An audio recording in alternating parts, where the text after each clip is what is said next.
4 minutes remaining.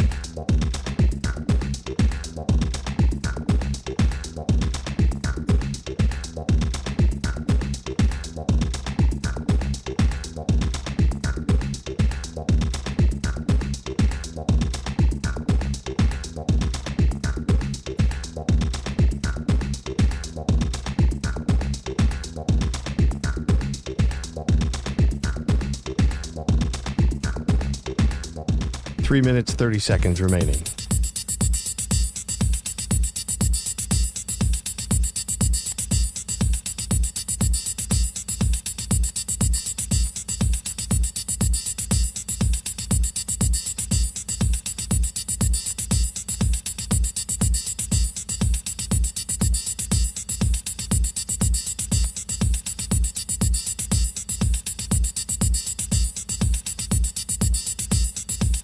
Three minutes remaining.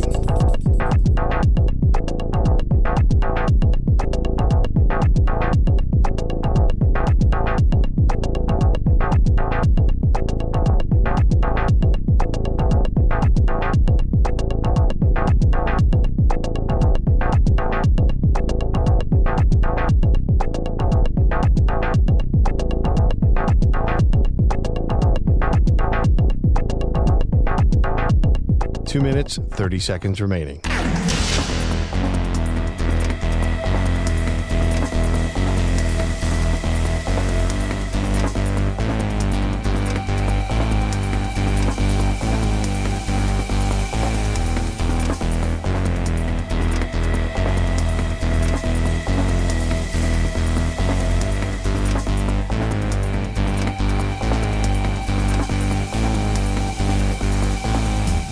Two minutes remaining.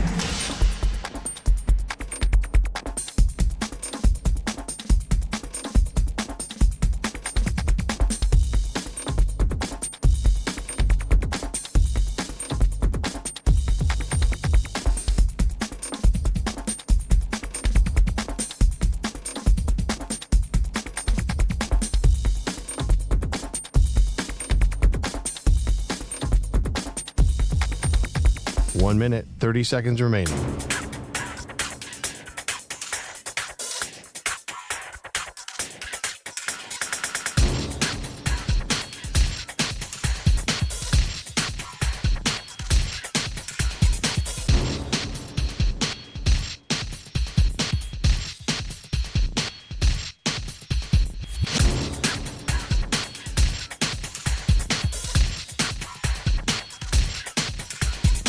One minute remaining.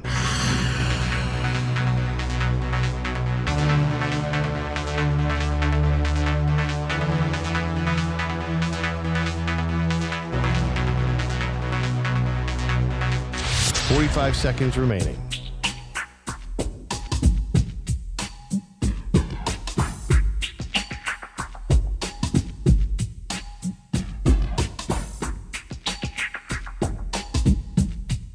Thirty seconds remaining.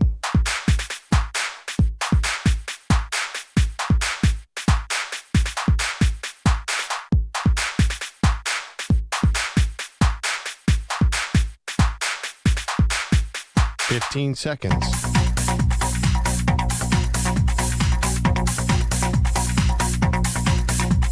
Break ends in 5 seconds.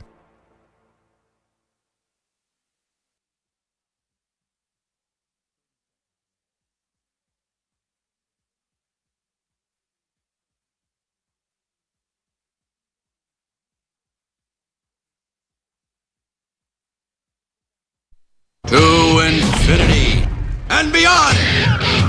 He's live. He's nationwide. This is the Zach Gelb Show.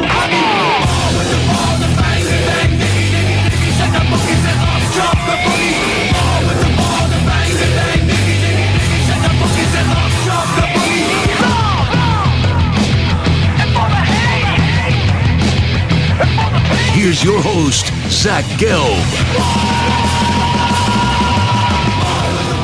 Live from the palatial yet not overly ostentatious studios of the Infinity Sports Network here in beautiful New York City, sitting on top of the 10th floor of 345 Hudson Street. Welcome on in to what is already a Wednesday edition of the Zach Gelb Show across all the great local Infinity Sports Network affiliates, Sirius XM, Channel 375, the free Odyssey app, the iHeartRadio app, and also streaming live on YouTube. 888-710-4ISN is the number to jump on in. That's 888-710-4476. You could always get at me on Instagram, where I'm straight flexing, or via the good old cesspool of Twitter, at Zach Gelb. That is ZACHGELB. Coming up at 4:40 p.m. Eastern Time today, the head football coach with the Florida State Seminoles, Mike Norvell, is going to stop by, and then we'll go to Oxnard coming up at 5:20 p.m. Eastern Time, 2:20 p.m. Pacific today, and we'll do a little Cowboys with Nick Harris, who does a great job covering the team for the Fort Worth Star-Telegram on a daily basis. All righty, I got to start a little college football today, and I'm kind of fed up with the swinging of the you-know-what that goes on around between the SEC and the Big Ten, and the constant bitch fest that is now going on between the SEC and the Big Ten. And all this is right now is jockeying position for the SEC to kind of stake the claim that they're the preeminent conference, or the Big Ten to do so as well. That's the fight right now. That's the fight that is going on right now in college football. It is the big battle between the Big Ten and the SEC. And I like drama, right? I like big personalities. I like fun storylines.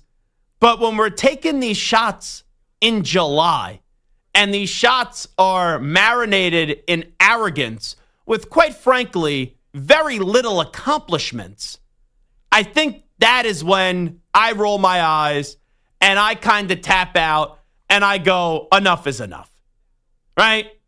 You have the Big Ten basically saying, oh, well, the SEC, they're not the best conference because they don't play 9 conference games a year.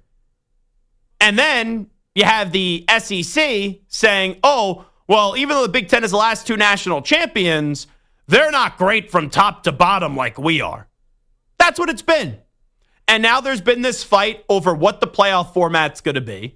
Quite frankly, I don't care anymore. I said this 3,000 times, so I'll say it 3,001 times. I think it's an egregious mistake for college football to expand the college football playoff after what? 2 seasons, what it's going to be with 12 teams, and inevitably go to 16. I think that's silly. I think that's nonsense. And last year, everything went right. And what? People were still bitching over the first round of the college football playoff. Everyone stubbed their toe last year. Everyone did. If there was ever a more model year to unveil a 12-team format, it was last year. When, quite frankly, all throughout the year, there really wasn't a great team. When you had Alabama stub their toe, get back up, stub their toe again, get back up, stub their toe. Ole Miss did the same thing. Right? We could go on. Michigan was down last year. USC was terrible with Lincoln Riley. We could go through this until the cows come home. LSU, once again, didn't make the college football playoff. Like, if you think about it, we had a college football playoff last year. No disrespect to the ACC, but 2 teams from the ACC. And you had Indiana. All right, who thought Indiana was going to make the college football playoff before the year started? And that's not me crapping on Indiana. Indiana deserved to go last year. But you would think their coach, Curt Cignetti, who I don't want to say I dislike Curt Cignetti, but I'm frustrated with Curt Cignetti today. Because when I said in the open, Curt Cignetti's taking shots, right? He's talking a big game. Some of me does like that. But when you're basically talking down on the SEC, even though your point does have some merit, that if they're going to do it, we may as well do it as well. I understand that. But it's his delivery and it's his arrogance. And I'll just say this. What has he really accomplished? Yeah, it's marvelous that Curt Cignetti got Indiana, right, a basketball school, into the college football playoff. It's remarkable that happened last year. That should be celebrated. But when you look at your schedule last year, what was your signature win? You blew out Nebraska? You beat a Michigan team that couldn't complete a forward pass last year? And then you played Ohio State. You lost. You made the college football playoff. You played Notre Dame. You lost. So I think we could look at Indiana. And I know, right, Kirk Cignetti's probably fed up because people will say in the SEC, oh, strength of schedule, Indiana didn't belong. Well, I'll also say this. The SEC, shut your damn mouths. Like, I don't need to hear from Ole Miss, Alabama, and even though South Carolina was one of the hottest teams in the country and maybe the hottest team in the country down the stretch last year, don't lose so many games early on in the season. In a 12-team playoff format, you don't make the college football playoff, I don't want to hear you bitching because you didn't make it clear and obvious enough to go. Now, you could say that your team was better, but then, for example, and I like Alabama, right? I like Kalen DeBoer, and I'm not saying he's doing a lot of complaining, but don't lose to all three of Oklahoma, Tennessee, and Vanderbilt, right? You could lose a game to Tennessee. Last year, you could have even lost one of the games to Vanderbilt and Oklahoma, but you couldn't lose all three. And the same could be said for South Carolina, and the same could be said for Ole Miss. But this game of tug of war, even though it's fascinating right now between the Big Ten and the SEC, some of the comments, they're just wasteful comments. Like if I was you know what? I should be the commissioner of both the SEC and the Big Ten. Sankey, get out. Petiti, get out. I will run both of the leagues, all right? And this is what I would say. 9 conference games for the SEC. 9 conference games for the Big Ten. And then we're going to play one game on every schedule, Big Ten up against SEC. And then the final 2 games could be Cupcake U. They could be your South Harmon Institute of Technologies and your Mercer. Sorry that I threw Mercer and South Harmon Institute of Technology in there, but that's the joke on the first part, and then Mercer was just one of the schools that were on my mind. That's what you do. It's that simple.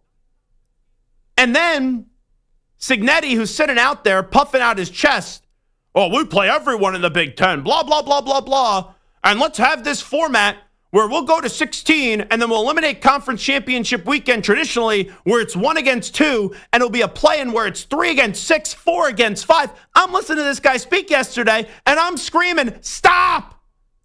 Like, just stop! It's amazing what we do in sports here. We start to cater to people that don't belong. The NBA did it with their silly play-in tournament. You play 82 games in the regular season. I then need to see 7 play 8. The winner goes to the postseason. Then the loser plays the winner of the 9-10 seed. I don't need to see that. So I get a full college football season. You have 12 teams in the college football playoff. It will inevitably expand to 16. And then I'm going to need to see 3 play 6, 4 play 5 to determine who the 4 automatic teams are going to be from either the SEC or the Big Ten? What are we doing? Like, I understand, even though I don't love it, expanding the college football playoff. I'm not even fighting that fight anymore. But your regular season still needs to matter. It can't just be, oh, let's take the top 6 teams, 1 and 2 get in, and then you could have been the 3rd best team in the conference. You could have the same record as the 2nd best team, but because of a tiebreaker, you're 3. Right? You lose to 6, and then let's say, 4 beats 5, and then you got to sweat out, even though you'll probably still get in, you got to sweat out making the college football playoff? Like, what are we doing? This doesn't make any sense. And when I heard Cignetti speak yesterday, who I do think Cignetti needs to talk a big game, because Indiana, for the most part, has been an irrelevant football program. To turn it around, you kind of need to do what Dan Campbell did with the Detroit Lions. Set a new standard. Talk big. But sometimes you talk big, and I sit there and I go, When did this guy become the commissioner of the Big Ten? When did this guy become Nick Saban? When did this guy become Paul Bear Bryant? When did this guy become Urban Meyer? Last time I checked, you're Kurt Signetti. Yeah, you got Indiana the college football playoff this year. It was remarkable. But what did you actually win? Come on. And I know, Kurt, I've Googled you. I know your resume. But Ohio State was smoking on that Signetti pack. And now you're going to lecture the SEC, and I understand what you're saying. Yeah, for a school like Indiana, go schedule your cupcakes if the SEC is going to do that. Go schedule your cupcakes. Move games around. It sucks for us, the fan, but eliminate the big games that at a conference and play your three cupcake teams. You get the 9 conference games, 3 cupcake teams. But that's the problem about the Big Ten and the SEC. And I know it sounds like I'm slamming Signetti, and I am doing that a little bit because I'm just annoyed with his comments. I'm annoyed from who the messenger is, but the message, I understand it. SEC and the Big Ten should be playing the same football. It should be 9 conference games. It should be 1 Big Ten against SEC team each and every year on the schedule for a Big Ten and SEC school, and then you get your 2 cupcakes. It's that simple. But then to basically make it seem as if the SEC, they're playing the worst schools in the conference or the worst schools on the schedule each and every week, and the Big Ten doesn't schedule cupcake games as well over the difference of 1 conference game, let's not make it as if it's the biggest difference in the world. All right? Because you go through that Indiana schedule last year, you had FIU, Western Illinois, UCLA, Charlotte, Maryland, Northwestern. Those are your first 6 games. Then you played Nebraska. You blew them out. You played Washington. You played Michigan State. All right? You had Michigan, Ohio State, Purdue, Notre Dame. Quite frankly, if you could say, Zach, just circle 4 games on that schedule last year that you needed to watch, it was Nebraska. You delivered big. Michigan, you did win. Michigan was down. You got blown out by Ohio State. And then you lost to Notre Dame. Those 4 games I got to circle. Like, what else did I have to watch from Indiana last year? And I'm not saying Indiana didn't belong in the college football playoff. They did. But, like, let's not act as if Indiana had Murderer's Row on their schedule each and every week. Like, they weren't playing the Canes, back when Miami was humming. They weren't playing Joe Burrow and the LSU Tigers each and every week. Right? They weren't playing an undefeated Michigan team. They weren't playing Ohio State, right, with Tressel or Meyer. Like, when you look at some of these opponents, it's not as if you didn't have Alabama with Nick Saban on there, all right? So settle down a little bit. And your schedule this year, and I know this is the impetus of the comments, I get that. Old Dominion, Kennesaw State, Indiana State. Up until September 20th, they play Illinois. Indiana has 3 byes to start the season. You better not lose one of those, Signetti. Then they play Illinois, Iowa, Oregon, Michigan State, UCLA, Maryland, Penn State, Wisconsin, Purdue. That's the system, though. That's the schedule. And the SEC has a system and a schedule. But what you're having happen right now is the SEC is dumping all over, let's just be real, the Big Ten. And the Big Ten is doing it right back to the SEC. But it's like a petty, stupid game. And I understand it may be entertaining for a lot of people. I understand it may be fun for a lot of people. But I'm listening to these comments yesterday by Kurt Signetti that will play for a second. And I'm like, it's a never-ending just bitch fest between the SEC and the Big Ten. And we don't know what the new format's going to look like. These 2 conferences can't decide what it's going to look like. Oh, do we go 5-11 or do we end up going with 4 guaranteed bids for the SEC and the Big Ten? What's the scheduling going to look like? Could we get 9 conference games? Could we get a Big Ten SEC matchup each and every year? And then 2 cupcake games. It's like, we've been doing this now for a year. Enough. I'm sick and tired of it. Make a GD decision already. Like, give us something. Instead of every media day, the SEC slams the Big Ten and the Big Ten slams the SEC. Here was Kurt Signetti yesterday sounding off on the SEC scheduling format. 12 of the 16 SEC teams play 3 G5 or an FCS game. 12 of those teams play 36 games 29 G5 games, and 7 FCS games, and 1 less conference game. All right? So we figured we'd just adopt SEC scheduling philosophy. You know, some people don't like it. I'm more focused in on those 9 conference games. Well, if you don't like the philosophy that the SEC is doing, why the heck are you doing it? And that's what that was. Because you know why you do it? It's because then it is easier for you to make the college football playoff. Because guess what? The Big Ten is tough. The SEC is tough. Ooh, I said what both conferences don't want to say about one another. So in all likelihood, you're going to drop some conference games. And then if you don't have those 3 cupcake games and 3 easy wins, that may be held against you. Because if Indiana played Texas week 1 and then only had 2 cupcakes, and then let's say Indiana loses 2 conference games and they have a third one, which was Texas at a conference, you have 3 losses. Unless if everyone stubs their toe once again, you probably don't make the college football playoff.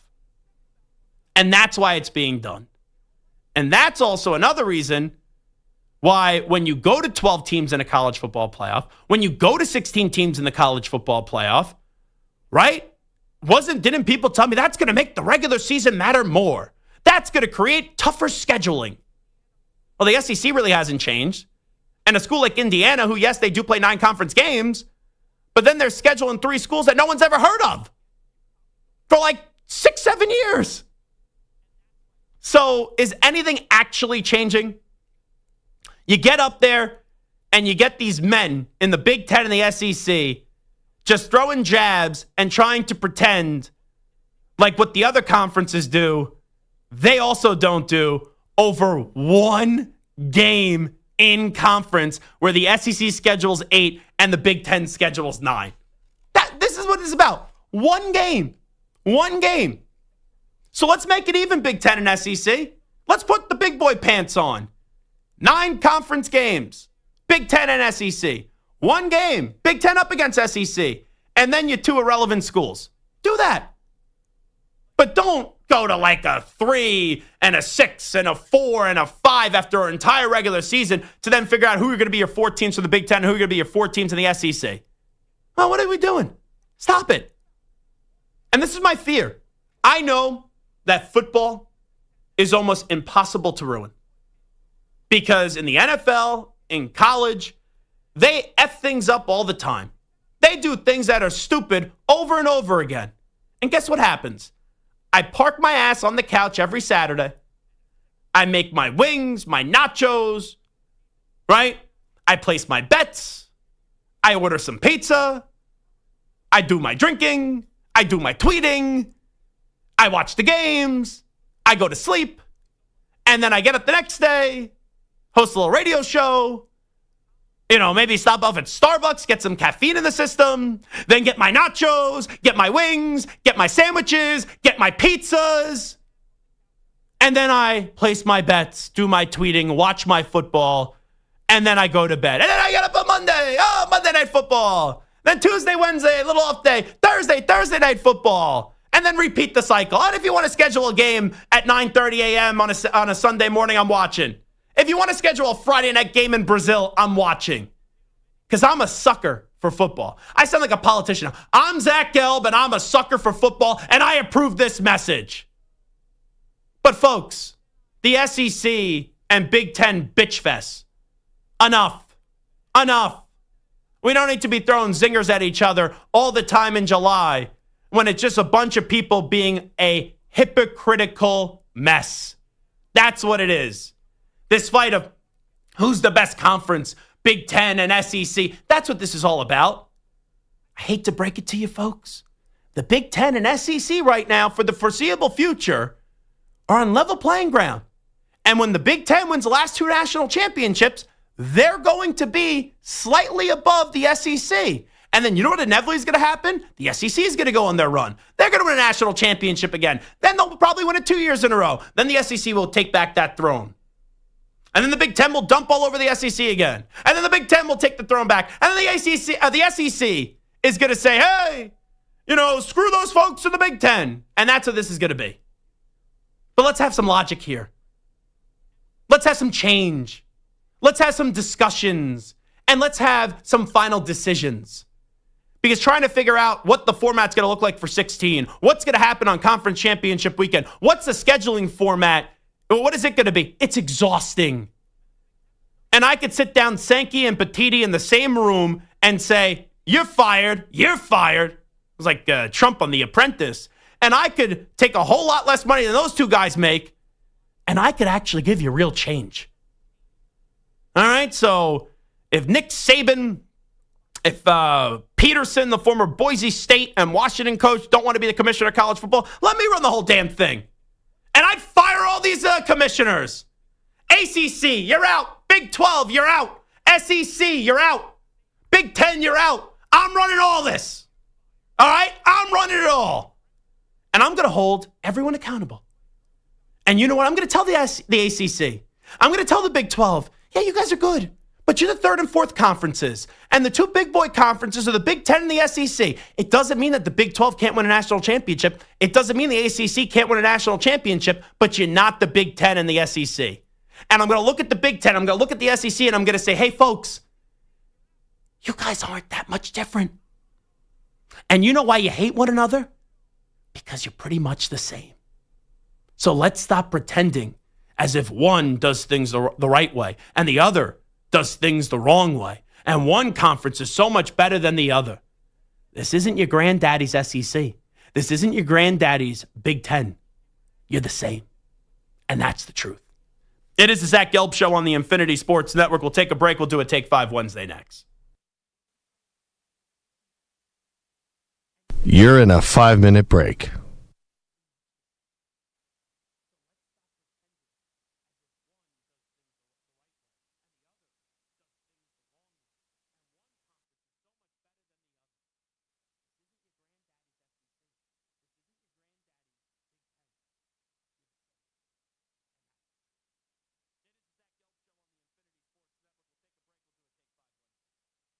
Four minutes, 30 seconds remaining.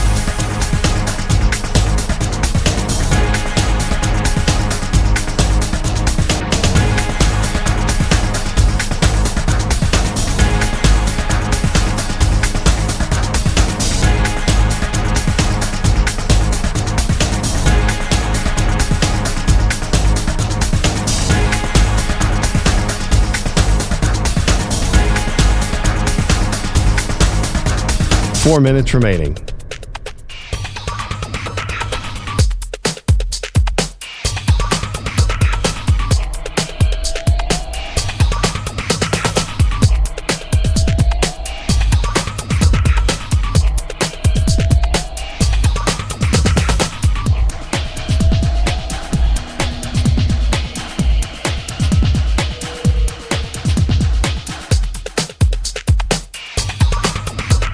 Three minutes, 30 seconds remaining.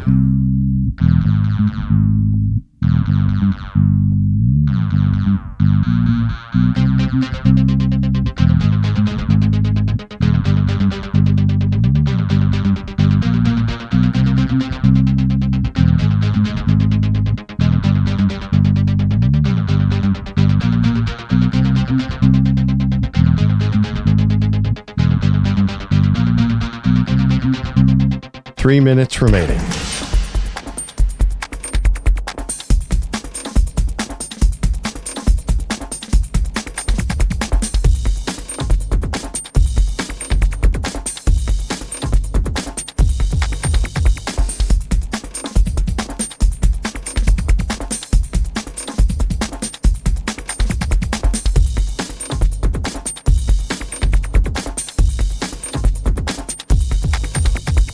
Two minutes, 30 seconds remaining.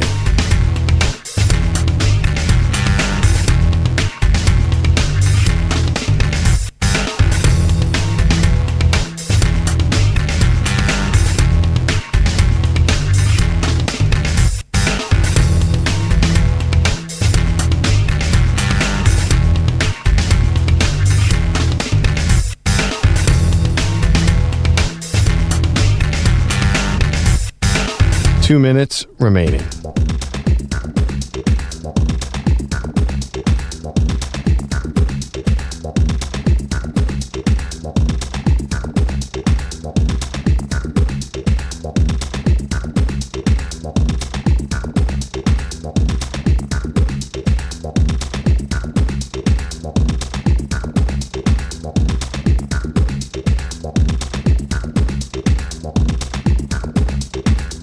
1 minute, 30 seconds remaining.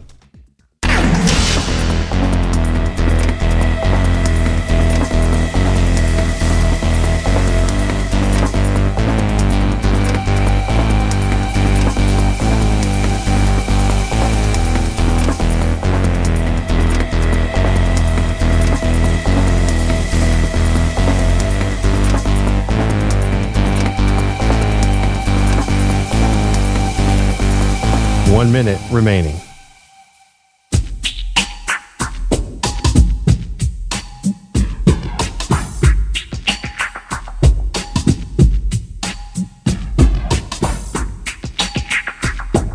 Forty-five seconds remaining.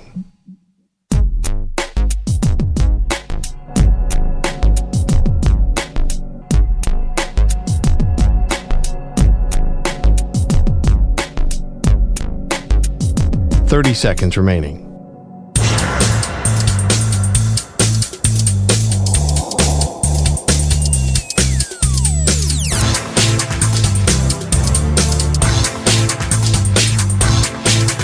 Fifteen seconds.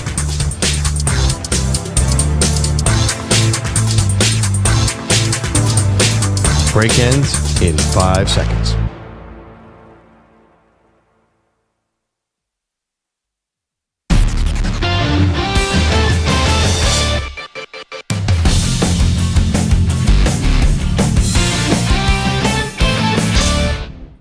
The football season might be over. What? Over? Did you say over? Nothing is over until we decide it is. But don't you worry, there are still rankings to be made.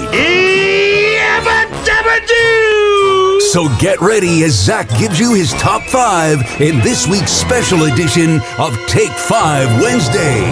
5, 4, 3, 2, 1, 0. All engine running. Liftoff. Alrighty, we will do this as the topic today on a Take 5 Wednesday. Who are the top 5 teams in the Big Ten entering this season? In at number 5, Michigan the last 2 years has lost a lot. They lost J.J. McCarthy. They lost Blake Corum. They lost Jim Harbaugh. You look on the defensive side of the ball, Mikey Sanders still. You also had Mason Graham, Will Johnson. This team has lost a ton. Sharon Moore last year, towards the end of the season, was able to put lipstick on a pig because they beat Ohio State somehow. And then they did beat Alabama in a bowl game. But you look at Michigan heading into this season, their defense is still going to be good under Wink Martindale. Offensively, I think it's a great unknown. But I do feel now, after our conversation yesterday, that Bryce Underwood, who is highly compensated to be the Michigan quarterback, is actually going to be the Michigan quarterback come week 1. So with Bryce Underwood expecting to be all that, I'm going to put Michigan in at number 5. In at number 4, I think Brett Bielema has done a really good job at Illinois. And Luke Altmaier is an established quarterback. Now the question becomes from Illinois, who we know is a good team. And you don't need to be a great team in a 12-team format to make the college football playoff. But you are perceived to be a top 10 team in the country. You know, when the first AP poll comes out or the first coaches poll comes out, I would be surprised if Illinois isn't at 10 or isn't at 9, right? Like in that 9 to 10 range. I do think they're a top 10 team in the country. But every year there's a team that is gassed up in the top 10 that gets questioned, even though they're in the top 10 and they're getting a lot of praise. And if you don't make a 14 college football playoff format, it's not the end of the world, right? If you were picked to be 9th or 10th in the country before the season started and you don't make a 14 college football playoff, I can't say you really failed. But when it's 12 teams and you don't make the college football playoff, then that's a failure. So for Illinois, now you're having a high bar. There is a big standard. Can you clear it? And all I'm asking you to do to clear it is basically just be Indiana of last year. And obviously, Indiana came out of nowhere. Illinois did not. But the point is, beat the teams that you're expected, and you'll end up making the college football playoff in the Big Ten in a 12-team format. In at number 3, I think for Oregon, they're in a tricky spot. Now, right? They were able to effortlessly replace Bo Nix with Dylan Gabriel. Now they have Dante Moore. I think Dan Lanning is an exceptional coach. But for Dan Lanning, you basically have done everything you could in the regular season.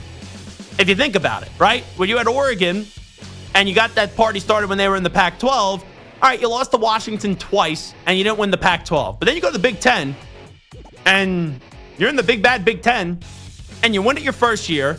And then coming off a long layoff and a bye, you got smoked by the eventual national champions. So is there changes and are there changes at Oregon? Like every other program, yes. But you have a tremendous amount of funds. You have a really good coach. And I look at Oregon, I think Oregon's going to be in the college football playoff. Duh. But just making the college football playoff isn't the standard this year.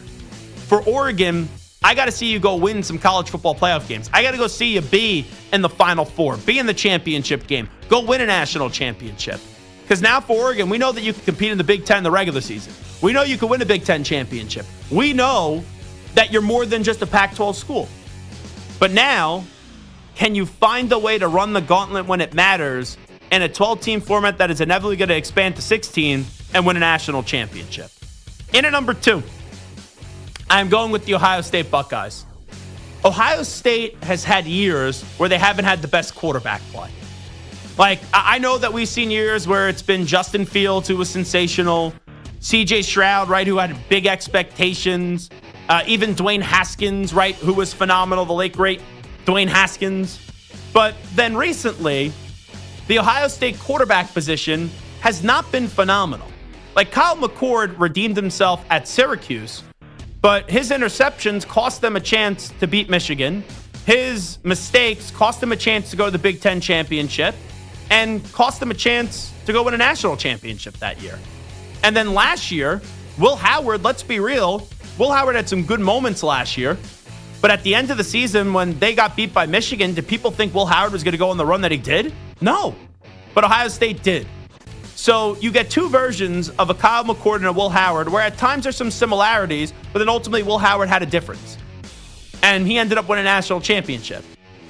But with that being said, the talent has always been there at Ohio State. With Downs in the secondary, you got you got the best player in college football in Jeremiah Smith. Now, usually we sit there and we go, oh, quarterback's the best player in college football. No. Best player in college football is Jeremiah Smith, the wide receiver. And now he's back for year number 2. So the talent is out the wazoo, even with the changes at Ohio State. But ultimately, when push comes to shove, can Julian Sain, who I think is going to be the quarterback, even though that's not official, right? They talked about that at Big Ten Media Days when Ryan Day did take the podium yesterday. But can he be Will Howard compared to Kyle McCord? And I know that could sound harsh, but it was basically Will Howard getting a chance in a 12-team format to redeem himself, where Kyle McCord, it was only a 4-team college football playoff format when he was the quarterback at Ohio State. And at number 1, I think it's going to surprise some people, because this is not my favorite school in the country if you listen to this show. Drew Aller, it's go time. You have both your running backs back. You got a heck of a defense. You got arguably the best defensive coordinator in the country now. James Franklin, it's go time. I think on paper, we'll see if James Franklin could go win a big game. We'll see if Drew Aller won't urinate down his right leg in a big game. But on paper, I think Penn State is the best team in the Big Ten entering this season. So my top 5 teams of the Big Ten entering this season: Michigan 5, Illinois 4, Oregon 3, Ohio State 2, and Penn State in at 1. Samter, speak now, or forever hold your peace. What about your boy Matt Rule and Dylan Raiola there at Nebraska? I think they take a big step this year. I think they could be a top 5 team in the Big Ten. They do have a new defensive coordinator, even though he was on the staff last year with Tony White going to Florida State. Now you're going to see a full year of Dana Holgorsen. It is year number 2 for Dylan Raiola, which is big. And I think Nebraska's moving in the right direction. I think if everything goes right this year, they could be a 9-win team, but I just have them as an 8-win team. And we got to see Nebraska take that next step, where some of these other schools are a little bit more established right now entering this season. All right, well, we go out west to USC. Lincoln Riley, so many recruits, always high on the recruiting trail. So what do you think about USC? I'm just going to be honest. I don't trust Lincoln Riley. It's that simple for me. I don't trust Lincoln Riley. I always thought he was a tad overrated. Now, when he was at Oklahoma, and I say he's a tad overrated, I acknowledge all the Heisman Trophy winners. I acknowledge him getting the college football playoff, but boy wonder, didn't even win a college football playoff game. And then you go to USC, and you have Caleb Williams for 2 years. And, yeah, if Caleb doesn't get hurt, maybe they win the Pac-12, but you didn't. And then the second year, you're nowhere close competing for the Pac-12 championship. So it's a lack of belief for me that Lincoln Riley is going to be in the top 5 in the Big Ten. All right, well, we stay there in Southern California. UCLA, obviously not a lot of expectations, but they do have Nico Iamaleava, who was a top 5 quarterback recruit, top 5 total recruit. So maybe they can make a splash. It's unfortunate for me what has transpired with Nico Iamaleava, because it still feels like Tennessee could use him, and he could also use Tennessee. But that's not the case, and he's at UCLA, and he does feel a little bit irrelevant. So maybe being out of the spotlight helps him, but I wonder mentally, when you've been kind of a negative talk of the offseason, what you're going to be able to produce on the field. And I think Nico Iamaleava will be solid. I think he'll be good, but I don't think he's top 5 great in the Big Ten with all that is working against him in the uphill battle that he has to climb. All right, well, we were just talking about Curt Cignetti. What about Indiana and the Hoosiers? Yeah, we'll see what the quarterback does this year with the change there. But their schedule, even though the first 3 weeks are bye weeks, they play Illinois, they play Oregon, right? They play Penn State. So they play 3 of the top 5 teams in the Big Ten. You look at the schedule the way that it did draw last year compared to the way that it draws this year. Last year, the only game that was really tough for them was Ohio State. This year, I just think the competition inside the Big Ten for them is a little bit more difficult, and maybe you have a few bumps in the road here in your number 2 for Curt Cignetti. And last one is, I don't know a lot about Iowa, but I've been reading a lot of the preseason rankings, and many have Iowa as one of the top 5, top 6 teams in the Big Ten. Why don't you? Yeah, I know that their offense was improved last year, but I just still can't get there with Iowa. Like, if you ask me, for me, right, the top 5, the 5th team, the last team was Michigan. To me, Bryce Underwood has sizzle. I think he has more upside than Iowa, where we all know Iowa is a really good team, and Kirk Ferentz is a really good head coach, but I don't think they are championship caliber. When I look at someone that I would say, all right, if I'm going to put you in the top 5, I'm going to expect you to be championship caliber in the Big Ten. All right, it is Zach Gelb Show on the Infinity Sports Network. That's Take 5 Wednesday. We will take a break. We'll come on back. Russell Wilson's going to be the Giants' starting quarterback come week 1, but how long we'll be able to keep that title, we'll get into that on the other side. Update time first. Here's the Act Man. Infinity Sports Network Sports Flash. And it's brought to you by Progressive Commercial Insurance, who protects small businesses with affordable coverage options. Quote today at progressivecommercial.com. The Bengals held their first practice today without Trey Hendrickson and Shamar Stewart, but even without them, the defense looked better than the offense today, with quarterback Joe Burrow saying there's a lot to clean up. The Giants' offense is led by Russell Wilson. Head coach Brian Daboll reaffirmed that he is the starting quarterback. Baseball this afternoon. Right now, the Mets trying to finish off the Angels up 6-3 in the bottom half of the 8th. Pete Alonso with a 3-run home run in this one. Salvador Perez with his 5th homer in 5 days. The Royals lead the Cubs 6-2 in the bottom of the 5th. Also today, Vinny Pasquantino going deep. Cardinals and Rockies are scoreless in the bottom half of the 2nd. These are all finals. Nick Lodolo goes the distance on a 4-hitter as the Reds down the Nationals 5-0. The Marlins top the Padres 3-2. Sandy Alcantara gets the win, giving up no earned runs in 7 innings. The Giants got a pair of homers from Rafael Devers in a 9-3 win over the Braves, and the Pirates top the Tigers 6-1. I'm Rich Jackson. Hey, like us on Facebook. Our handle is INF Sportsnet. That's INF Sportsnet for our Facebook page. This is the Infinity Sports Network.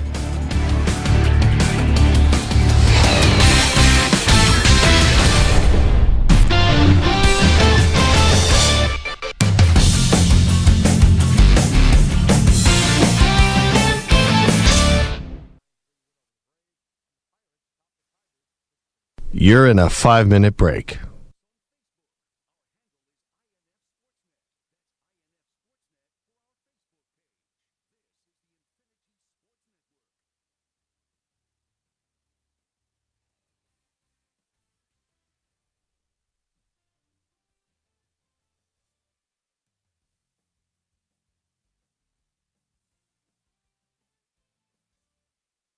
4 minutes, 30 seconds remaining.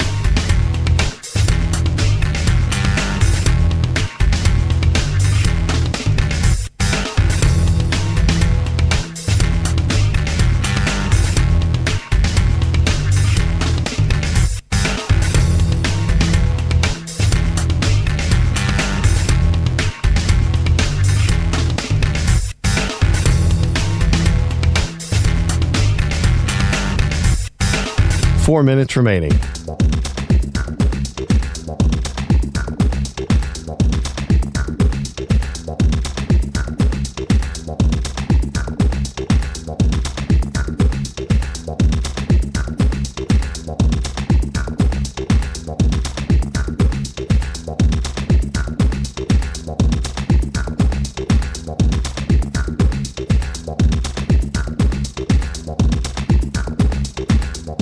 Three minutes, 30 seconds remaining.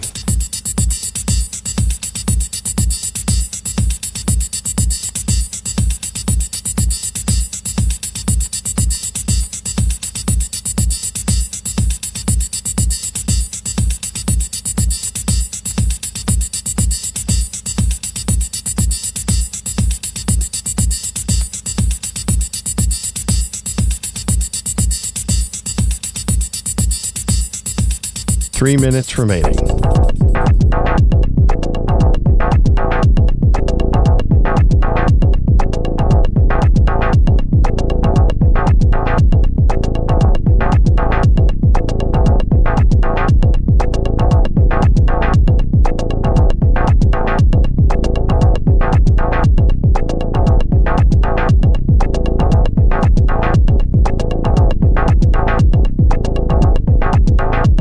Two minutes, 30 seconds remaining.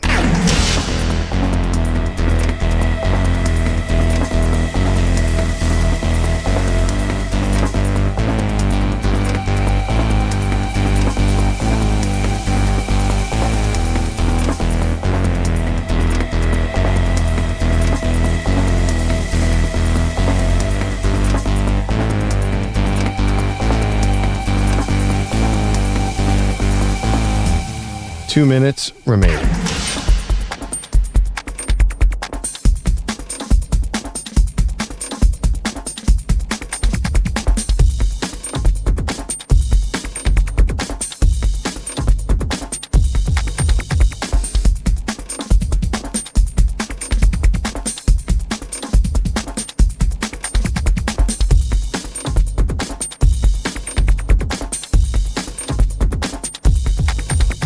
One minute, 30 seconds remaining.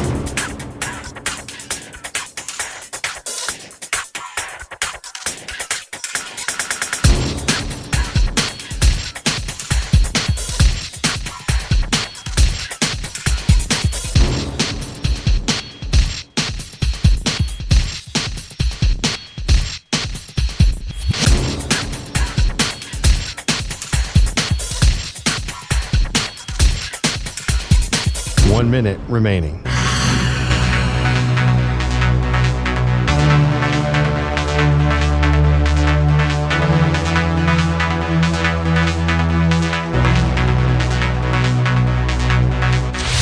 Five seconds remaining.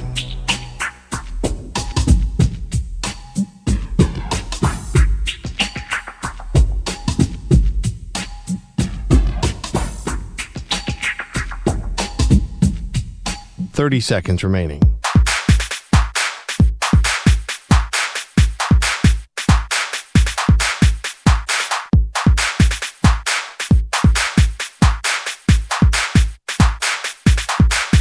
Fifteen seconds.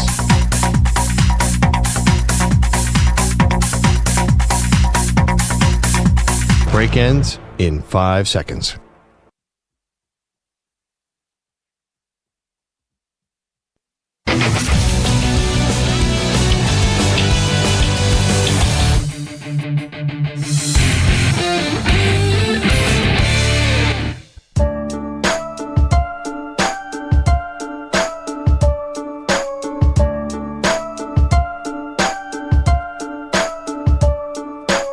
You're listening to the Zach Gelb Show on the Infinity Sports Network. It's time to ask the pros. You, the listener, gets to ask us a question brought to you by O'Reilly Auto Parts. Simply tweet your question at INF Sportsnet or at Zach Gelb using the hashtag #AskThePros. Be listening later in the show. We might answer your question. Think O'Reilly Auto Parts for all your car care needs. Get guaranteed low prices and excellent customer service from the professional parts people at O'Reilly Auto Parts. O'Reilly Auto Parts. Let's hear from Brian Daboll on the QB competition in camp for the New York Giants. Can any of the other quarterbacks challenge Russell for the week 1 starting job, or is that door closed? That's his. Yeah, like I said, these guys will be out here competing, but Russ is our starter. So there you go. They're competing, but Russell Wilson is going to be the starter. So what are you really competing for? Could you turn some heads and then maybe the coach has to go back on that statement? I guess it's possible, but I think that is clear as clear could be to me that when the Giants start the season at the Commanders, and we'll see if they're still the Commanders by then if you're paying attention to what's going on with President Trump and he's trying to make them go back to the name from 2 names ago and then the original name and then the stadium and all that stuff. It's a whole mess if I'm just being honest. But anyway, when the Giants play the team that I believe will be called the Commanders come week 1, I do think that Russell Wilson will be their starting quarterback based off what I just heard by the head football coach of the Giants and Brian Daboll. That is the most pointless statement I've heard so far at a training camp, right? And I know we've only been a day or 2 in. But let's be real here, folks. No one actually thinks Russell Wilson's going to end the season as the Giants quarterback. Like, Stu, do you think Russell Wilson will be the starter at the end of the season for the New York Giants? I'd be pretty stunned. There'd have to be injuries to other people for that to be the case. Based off merit, that's a good way to put it, Stu. But based off merit, Samter, do you think there's a chance that Russell Wilson will be the starting quarterback for the New York Giants at the end of the season? Yeah, I do. How? I don't think Jameis is going to take the job from him. And Jackson Dart was a project. Russell Wilson was good with the Broncos. He wasn't the reason why they were losing. And then when you look at the Steelers, again... Russell Wilson was good with the Broncos? Yeah, he was good with the Broncos. What football are you watching?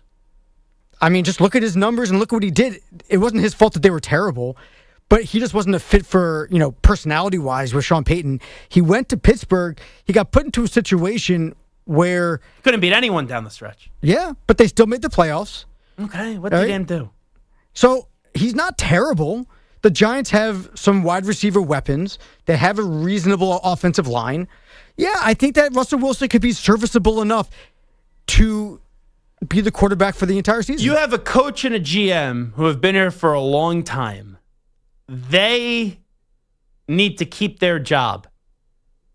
And I know some people may think, drafting Jackson Dart gets him another year. Not always the case, especially when you have a frustrated fan base. Like, Matt Eberflus, we all knew shouldn't have been the head football coach of the Bears last year. He eventually got fired. And I know Brian Daboll has won a coach of the year. But just because the GM and the coach draft a new quarterback doesn't mean that they're necessarily going to be back next year. And this is why Russell Wilson has 0 shot to be the starting quarterback by the end of the season. Let me give you the first 9 games of the Giants' schedule. The Commanders, they're in Landover, Maryland. Then they're at Dallas. They then play the Chiefs. They then play the Chargers. They then play at the Saints. They then play the Eagles, at the Broncos, at the Eagles, and the 49ers. I'll give you this. The Giants have more talent than what people think. Malik Neighbors is a stud. You look defensively, you got one of the best defensive linemen in the league in Dexter Lawrence. Brian Burns is a really good football player. But Russell Wilson, who is old, Russell Wilson, who is no longer great, no longer very good, he's an average quarterback now. You look at the Giants, those first 9 games of the season, you have one easy game. And the easy game is the Saints. And let's be real, if you watch Giants football the last few years, there's no such thing as an easy game for the Giants. Commanders just made an NFC title game. The Cowboys, right, Samter, you're hyping them up more than I've heard most people. The Chiefs are the standard. The Chargers just made the playoffs last year. The Saints, okay, they stink. The Eagles just won the Super Bowl. Denver just made the postseason. Philadelphia, once again, just won the Super Bowl, and the 49ers are going to bounce back. Those first 9, how many games, if we're just being honest here, guys? Stu, we'll use you just because, but we'll use you as the voice here. First 9 games of the season, how many of the Giants win with that schedule that they have in front of them? 2. Even if you give them 3. Yeah. Even if you give them 4. Right? Even if they get 4. Is that doing anything to make me say, I got to keep on seeing Russell Wilson? No. It's kind of similar to when, and this was someone that ended up being a Hall of Famer, when you had Kurt Warner and Eli Manning. That team was playing well. And they went to Eli. And I know Eli was the number 1 overall pick to the Chargers. Then you had the whole trade. And Jackson Dart, who I'm not even that high on, Jackson Dart, they traded back up in the first round. But if you're trading back up to get a quarterback in the first round, and you have a team that doesn't have, I don't even think Russell Wilson's Alex Smith anymore. Mahomes, to me, right, no one knew how good he was going to be. But at least you had someone that was working there, right? And they were going to the postseason in Kansas City. The Giants aren't going to be good. So you look at those first 9 games hey, if it was easy peasy cupcakes, if it's like how Kurt Cignetti views the SEC scheduling, that's a little bit of a different story. But these first 9 games are brutal. And I'll actually predict this right now. I think that you will see Russell Wilson get thrown to the wolves as long as he could stay healthy for the first 9 games of the season. And then you're at Chicago for week 10. And I think that's when they say, okay, we're going to unleash and we're going to play Jackson Dart. And the rest of that schedule, they then play Green Bay the following week, not easy. They then at Detroit, not easy. You got at New England. We got to see if New England take the next step. They got a bye week, so you have the whole bye week to get him ready for the Commanders. Then you play the Vikings, and then you're at the Raiders, and then you're at the Cowboys. I'm not saying that's an easy peasy schedule, but it's an easier schedule in the first 9 games. So Russell Wilson, he's a placeholder. At this part of his career, he is a placeholder. He's holding the menu. He's holding the spot at the table until they deem that Jackson Dart is ready. And if Russell Wilson gets hurt, then I think that opens up a road for Jameis Winston to play earlier. But also, if you have a fan base that's been tortured like the Giants, and right now, I think some Giant fans like Brian Daboll. I don't think they love Joe Shane, obviously. I don't think I'm going out on a limb saying that. But that's a fan base that's been beaten down and tortured. And that fan base that's beaten down and tortured, they're going to want to be sold and sold on some hope and some change. And if you keep on running out Russell Wilson, and this team's 5-6 wins, and right, you're going into the last 2 games of the season, and you're still playing them against the Raiders and the Cowboys, if I'm a Giant fan, I'm saying, all right, Joe Shane got to go. Brian Daboll got to go. I want to be sold off of what the quarterback can be. And Russ don't do it for me. Jameis Winston don't do it for me. So I will say that they throw in Jackson Dart week 10 at Chicago. And then they don't even have to win a ton of games. The quarterback just has to look good. And if Daboll gets the quarterback to look good, then Shane and Daboll will both be back next year. It is the Zach Gelb Show right here on the Infinity Sports Network. What's the pressure? Samter and Stu are going to give me some names when we come on back, and I'll tell you what I expect out of those names under pressure entering this season in college football in the Big Ten.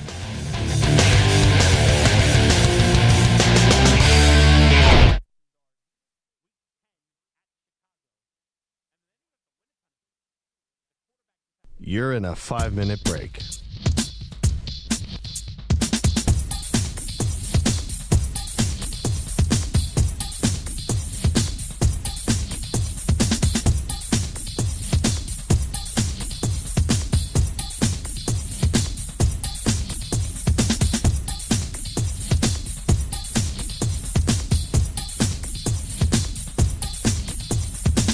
Four minutes, 30 seconds remaining.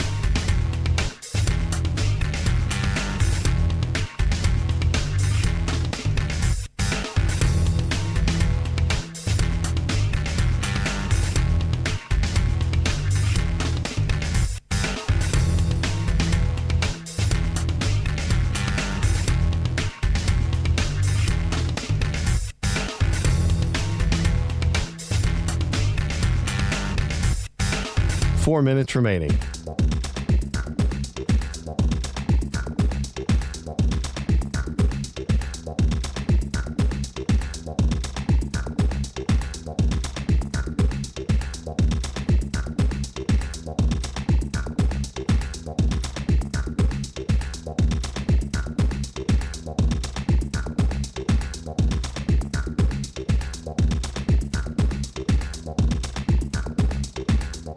Three minutes, 30 seconds remaining.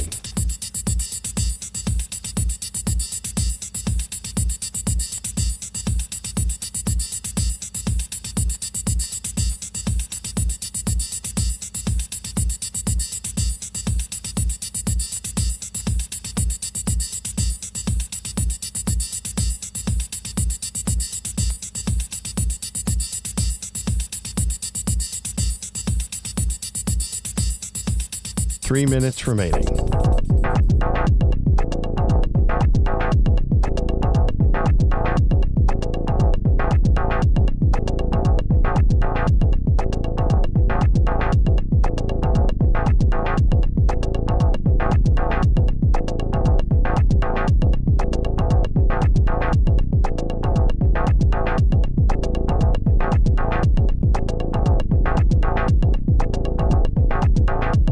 Two minutes, 30 seconds remaining.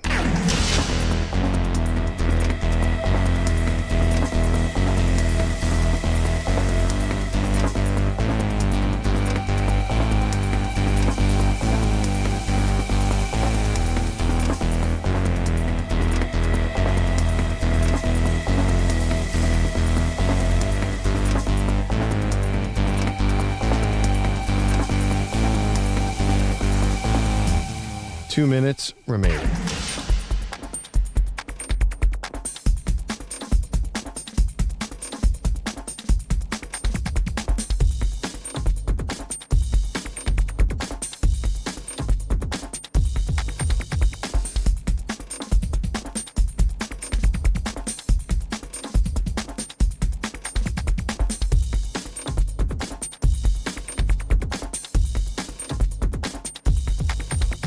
One minute, 30 seconds remaining.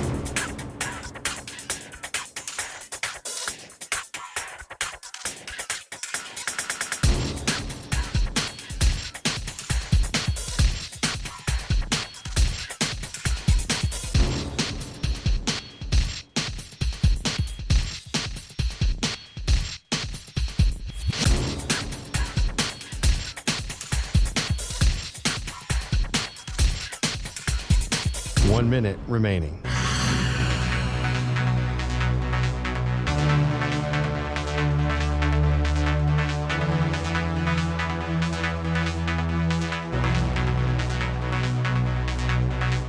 Forty-five seconds remaining.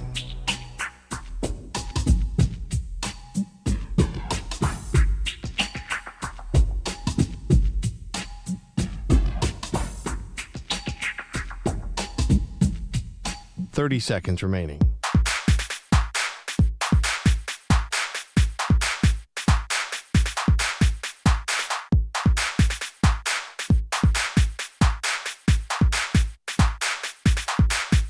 Fifteen seconds.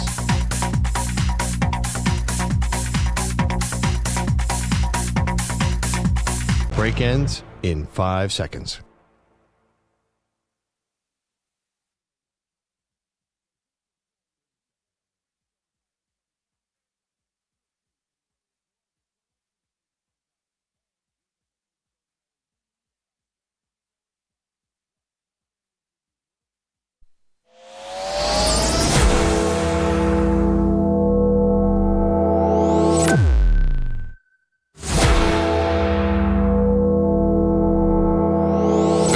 Infinity and beyond. He's live. He's nationwide. This is the Zach Gelb Show. All righty, hour number 2 of our radio program. It is the Zach Gelb Show on the Infinity Sports Network. Mike Norvell, the head football coach at Florida State, he's going to stop by 40 minutes from now. Nick Harris, who does a great job covering the Cowboys for the Fort Worth Star-Telegram, he's going to join us at 5:20 p.m. Eastern, 2:20 p.m. Pacific today. Samter and Stu have compiled the list of about 10 either coaches, players, or just teams. And I'll tell you what I need to see out of that team for this upcoming season of college football. And this will only apply to the Big Ten, with Big Ten Media Days underway and them getting started yesterday. So let's get these names right now. Samter, Stu, whoever wants to do it, just throw me the name, and then I will tell you what I think the expectation should be for these, coaches, players, or even teams. All right, well, let's start with Ryan Hickey's favorite player, favorite team, favorite everything. Your favorite team, of course, Penn State. How about Drew Aller? I'm going to say national championship. I think Penn State is national championship or bust. I have been told for years Drew Aller is a very good quarterback. I've seen him be an inconsistent quarterback who the win total will say he's a winner, but when push comes to shove in the big game, he is not a winner. I understand he had a good second half up against USC last year.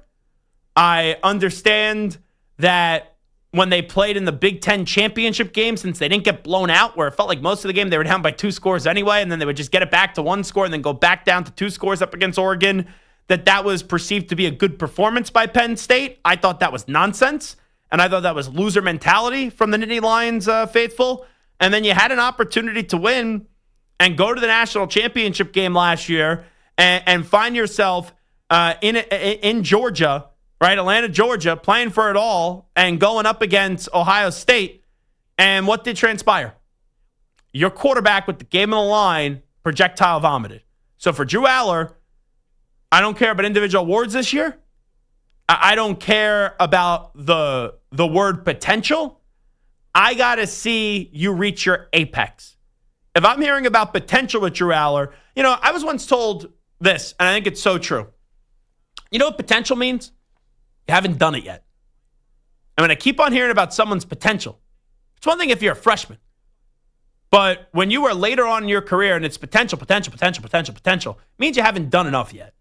So now I got to see Drew Aller reach his apex. And for Penn State this year, and I am never a believer in Penn State. Never, ever. I think Penn State has a heck of a football team this year, and it should be national championship or bust. How about Dan Lanning in Oregon, last year's number 1, who fell short? I'm going to say, I'm not going to call them national championship or bust. It does feel, though, a lot of places that when you look at Oregon, it's going to come down to, all right, can you take that next step? And that would be winning a national championship, because they already accomplished so much. First year in the Big Ten, winning the Big Ten championship. But then coming out of the bye, the long layoff, they end up getting just smoked by Ohio State. I look at Dan Lanning. 2 years ago, it was a conversation about him. Really good coach, really good energy, but lost to Kalen DeBoer twice in the Pac-12. And then the conversation after this past year was, hey, won the Big Ten. Phenomenal, right? Beat Ohio State in the regular season, right? Won the Big Ten championship. But then there's that big game question that does emerge. And it's, can this guy get the job done in the big game? And we've had questions about that the last 2 years. So now I'm going to just say that I probably am not going to believe. I have Oregon as a 3rd best team in the Big Ten. I don't think Oregon gets one of the 4 byes. I don't in the 12-team college football playoff. So if they win their opening round and then they beat off one of the bye teams and they pick one of them off in one of the bye teams, I think them getting to the Final Four, even if they lose like in a heartbreaker to Texas, or even if they lose in a heartbreaker to Penn State or a Georgia or an Alabama, whoever that team may be, I would say for Dan Lanning this year, it's winning 2 playoff games or just getting to the Final Four. Let's go with defending national champion Ryan Day. Here's the thing with Ryan Day. You've heard the squeakiness on this chair, by the way, just wondering today? No, we'll call it squeakiness. No, this chair is squeaky today. Uh-huh. Every time I'm turning, I'm hearing this little squeaky noise. That's what that sound is coming from back there. You want me to? Do you want me to be a jackass here? Do you want me to be an a-hole? Please. Well, even if you did hear the squeakiness, Samter may not even hear it because was he even paying attention yesterday? By the way, did you hear a squeakiness in your chair just now? I wasn't hearing anything. You said Ryan Day. I did say Ryan Day. Your favorite. I don't want to say just making the college football playoff because they have so much talent. But after winning a national championship, what's this one thing that's there? What's the one thing that people say even after he won a national championship that Ryan Day right now is struggling with? That's Michigan. So I don't even want to say make the playoff, and I think they'll make the playoff. I'm not going to say, oh, you got to go win a playoff game this year. Ohio State's going to go win the 10 games. Like, even if everything, if all bleep hits the fan, they're still going to be a 9-win football team this year. And I look at them like, can they win a national championship again? Yes. If you say gun to the head, Ohio State or the field, I'm going to say the field. And you look at that schedule, it's Texas, it's Grambling, it's Ohio, Washington, Minnesota, Illinois, Wisconsin, Penn State, Purdue, UCLA, Rutgers, and Michigan. So Texas is tough. Illinois is tough. Penn State is tough. But it's that Michigan game. And I think the expectation, the bare bones expectation for me this year with Ohio State is you got to beat Michigan. Right now, oh my God. According to ESPN, what do you think the low price is for Ohio State at Michigan on Thanksgiving weekend? The cheapest price to get in the building right now. What do you think it is? Take a guess. $450. Stu. $600. $611 right now. Wow. I'm looking at the Ohio State schedule. Low price, $358 to get in up against Texas. 68 against Grambling. 87 against Ohio. 229 against Washington at Washington. 115 Minnesota. At Illinois, 111. At Wisconsin, 87. Jump around. Penn State, 198. At Purdue, 80. UCLA, 111. Rutgers, 102. And then 611 at Michigan. Those are some big ticket prices right there. All right, next one. Let's go. We were talking about him before, Nico Iamaleava and UCLA. I think we're just going to go Nico here. Right. I meant to say at UCLA. 8 wins? Like, if Nico could lead an 8-win football team at UCLA, and UCLA was better than what people thought last year, and that was a football team last season that even when they were better than what they thought, they were still 5-7. Hey, you know what?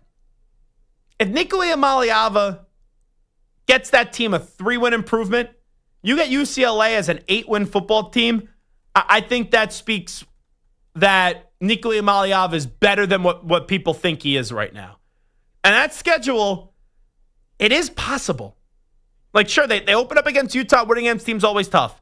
Then they're at UNLV. They're one of the better G5 teams. So first 2 weeks, that's not easy. You then play New Mexico, Northwestern. You get Penn State. So the first 5 weeks, not easy. Then at Michigan State, Maryland, at Indiana, Nebraska. That 4-game stretch, that's going to determine the UCLA season. Because they could easily beat Michigan State, Maryland, Indiana, Nebraska. They could also easily lose to all 4 of those teams. Then you play Ohio State, Washington, and USC. You give me 7, but really 8. I'd be really impressed if UCLA could find a way to get to 8 wins this year. All right, let's go USC, staying in Southern California, Lincoln Riley. You know what? At this rate, they got to make the college football playoff. And I don't think that Lincoln Riley has a team this year that is capable of making the college football playoff. But if you go win 8 games this year at USC, are we sitting there and are we saying USC is back? Like, I've seen Lincoln Riley so far at USC go 11-3, 8-5, 7-6. So if it's another 7-8 win season, is that going to blow my socks off? No. Now, if it's one of those years you could get 3 losses and get in, God bless. But it's got to be a 9-10 win season for USC. Now, I haven't looked at their schedule up until now. Oh, boy. There is no way that they're getting 9 wins. They get off to a quick start. They play Missouri State, Georgia Southern, Purdue, Michigan State. Then they're at Illinois. They play Michigan. They're at Notre Dame. at Nebraska, Northwestern, Iowa, Oregon, at Oregon, and then UCLA. Seriously. You go get 7-8 wins with that schedule. It actually, you can look at it and be like, oh, yeah, not terrible. But this is USC, right? This is USC we're talking about here. We are not talking at 7-8 wins of USC where we're sitting there and we are blown away by that. All right? Like Clay Helton once was 10-3 and 11-3. I think Lincoln Riley's going to have to go make the college football playoff this year. And you know what? That is almost a wildly unfair expectation, even in a 12-team playoff format, because I don't think they're that good. All right, moving on to your team, the Michigan Wolverines. College football playoff. Now, Sharon Moore, he had a bad year last year for most of the season. That quarterback situation was a mess. I know they've lost a lot of talent the last 2 years. When you end the season, though, beating Ohio State, I know people tell me, oh, it was an irrelevant bowl game, but they beat Alabama. That created excitement along with the Bryce Underwood move. And I think Bryce Underwood's going to be starting week 1. So you go get 9-10 wins, you go make the college football playoff. That's what I would say it would be. Okay, let's go and over to Illinois with the Fighting Illini.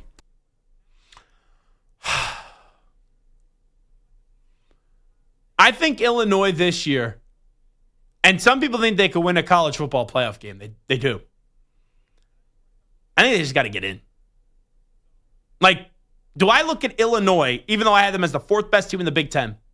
Does anyone look at Illinois and ever say that they're going to walk into a season and say Illinois could win a national championship?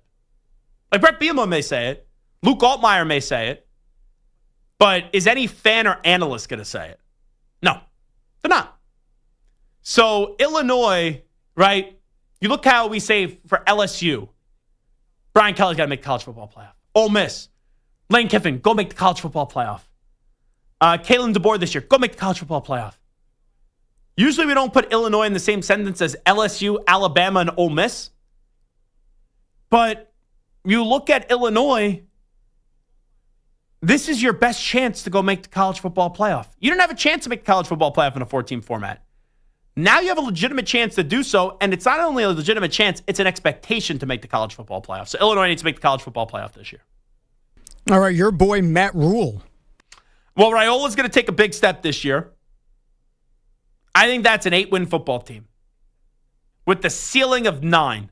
But I think they need to get to 8 wins. They got the bowl game monkey off their back. They also not only got to a bowl game, they won it last year where they defeated Boston College. I just think you need to keep that train moving in the right direction and not make people say, uh-oh, after some success, here we go again with Nebraska. So I'm going to say 8 wins for Nebraska this year. That's a good season. Now we're talking about 8 wins for Nebraska and Matt Rule at the helm, but what about their quarterback, sophomore phenom, Dylan Raiola? What's the pressure on him? Not from a wins total, but for him performance-wise. Be a top 10 quarterback in college football? Top 10. Yeah, top 10 quarterback in college football. There's a lot of openness this year. Like, we're walking in. I think Cade Klubnik is good. Right now, he is perceived to be the best quarterback in college football. There's a lot of unknowns where you look at Arch Manning, you look at Lenora Sellers, you look at DJ Lagway. Right? You look at a lot of these guys that haven't played. They haven't played a lot of games. So, I'm not saying he's going to be top 5, but if Nebraska's going to win 8-9 games this year, then yeah, Dylan Raiola's going to have to look like the 10th best quarterback in the country. I think that's a fair thing. And again, we've been talking about him a lot. He's calling out the SEC. He had a big year last year. Curt Cignetti. They'll beat Old Dominion. They'll beat Kennesaw State. They'll beat Indiana State.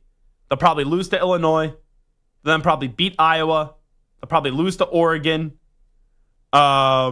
Michigan State, UCLA, Maryland, I think they lose one of them. Penn State, Wisconsin, Purdue. I would say if you like, they're going to be a target this year because people don't like the arrogance of the coach and how braggadocious and boisterous the coach could be. They don't like that. So are people going to throw it in his face if he doesn't make the college football playoff? Absolutely. I think a solid season this year for Indiana, 4 losses. you are 4 losses or fewer, I'm not going to sit there and pick apart Curt Cignetti this year. 4 losses. So that's what we'll wrap it up right there. It is Zach Gelb Show right here on the Infinity Sports Network. We will take a timeout. We'll come on back. We will update some of the biggest stories in the world of sports with some audio. We'll get to a news brief next. Also, coming up at 4:40 p.m. Eastern Time, 1:40 p.m. Pacific, we will chat it up with the head football coach at Florida State and Mike Norvell. You're in a 5-minute break.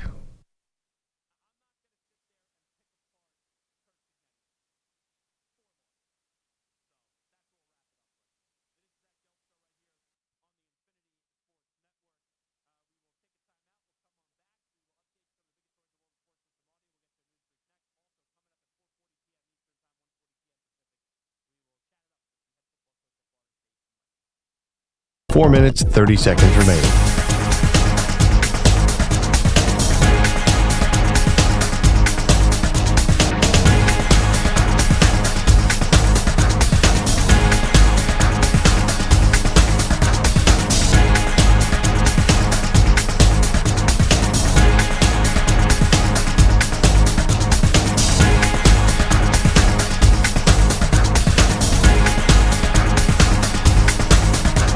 Four minutes remaining.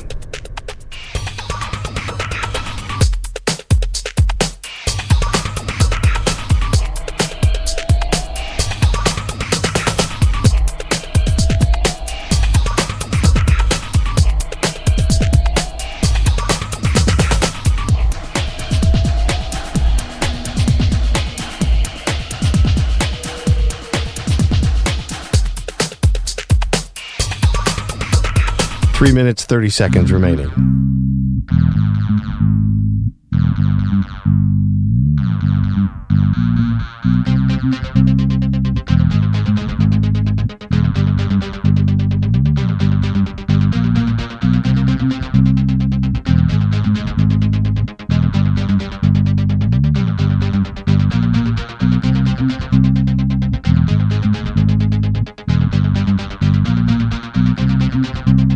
Three minutes remaining.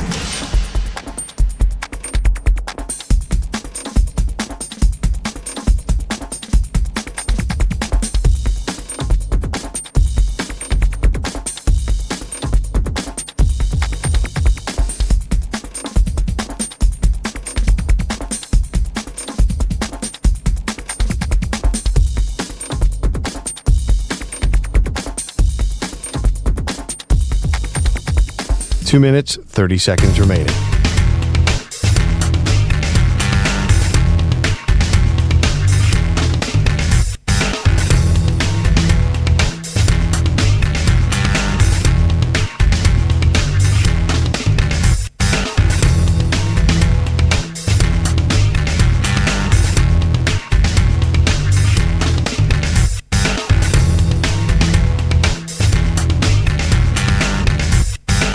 Two minutes remaining.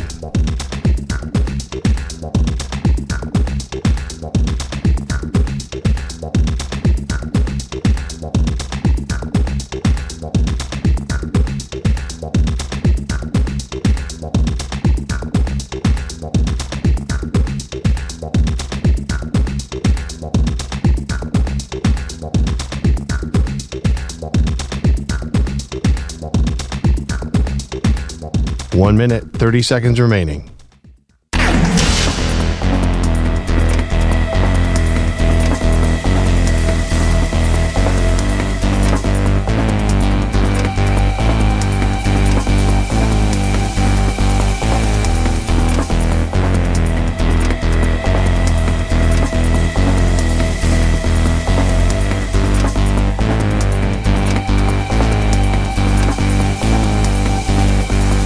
One minute remaining.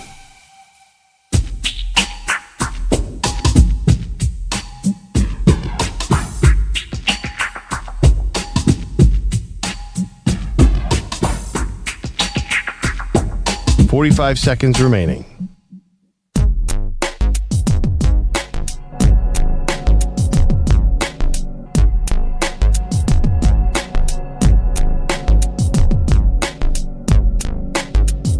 .30 seconds remaining.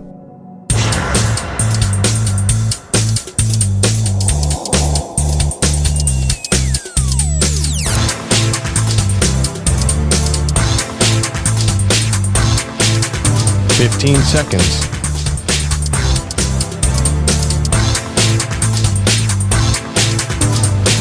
Break ends in 5 seconds.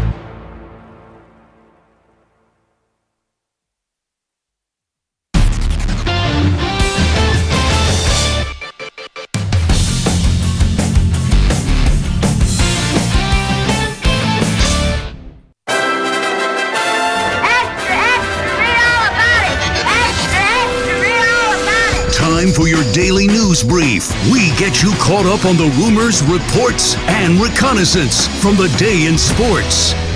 All right, it is Zach Gelb Show right here on the Infinity Sports Network News Brief time. Let's start it off. A few weeks ago, we sounded off on Scott Frost when he was talking about the Nebraska job and his tenure there as the head football coach. He basically said that he learned don't take the wrong job. And I didn't love those comments because I thought that he didn't really hold himself accountable. And he basically made it seem as if he was forced to go there, even though that school paid him a lot of money. And I don't think anyone looked at Nebraska when he was there or when he was going there and said, oh, they should win a national championship. I think they just the fans wanted him to get them back to respectability. And the truth is, with Scott Frost, he lost a whole lot of games. He never really had a respectable season at Nebraska. Every close game, he would urinate down his leg. And the most wins he had in a single season was 5. He was 16-31 as the head coach of Nebraska and never made it to a bowl game. So I thought those comments were lame by Scott Frost. Now, Matt Rule was speaking at Big Ten Media Days, now the new head football coach at Nebraska, and he's been there for the last 2 seasons, and now this is going to be his 3rd season there in Lincoln. And this is what Matt Rule said about Scott Frost's comments. First of all, I have a ton of respect for Scott. And I've always been very empathetic for what he went through because, like, this was his home. You know, like, if you guys fire me tomorrow, like, I'm just going to go back to Cape May and sit on the beach and go back to where I'm from.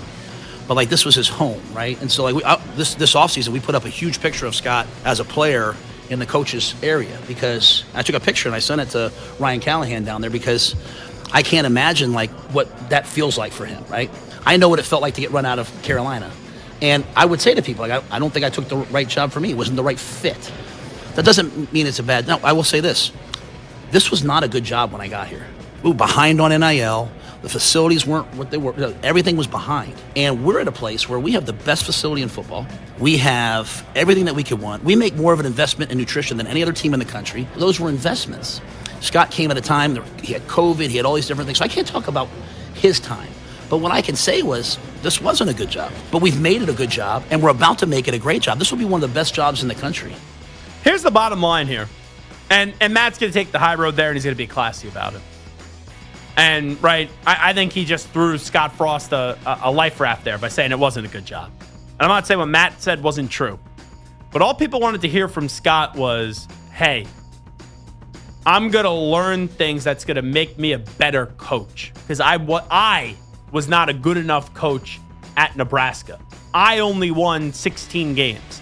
When you don't do something the right way, people don't want to hear about why it wasn't done the right way. When it's obvious it wasn't done the right way, people just want to hear you take some accountability. And once you take that accountability, usually society is very forgiving. Especially when Scott Frost, as a player, you were a legend at Nebraska. And I think most Nebraska fans just want to flush from their memory your tenure as a coach.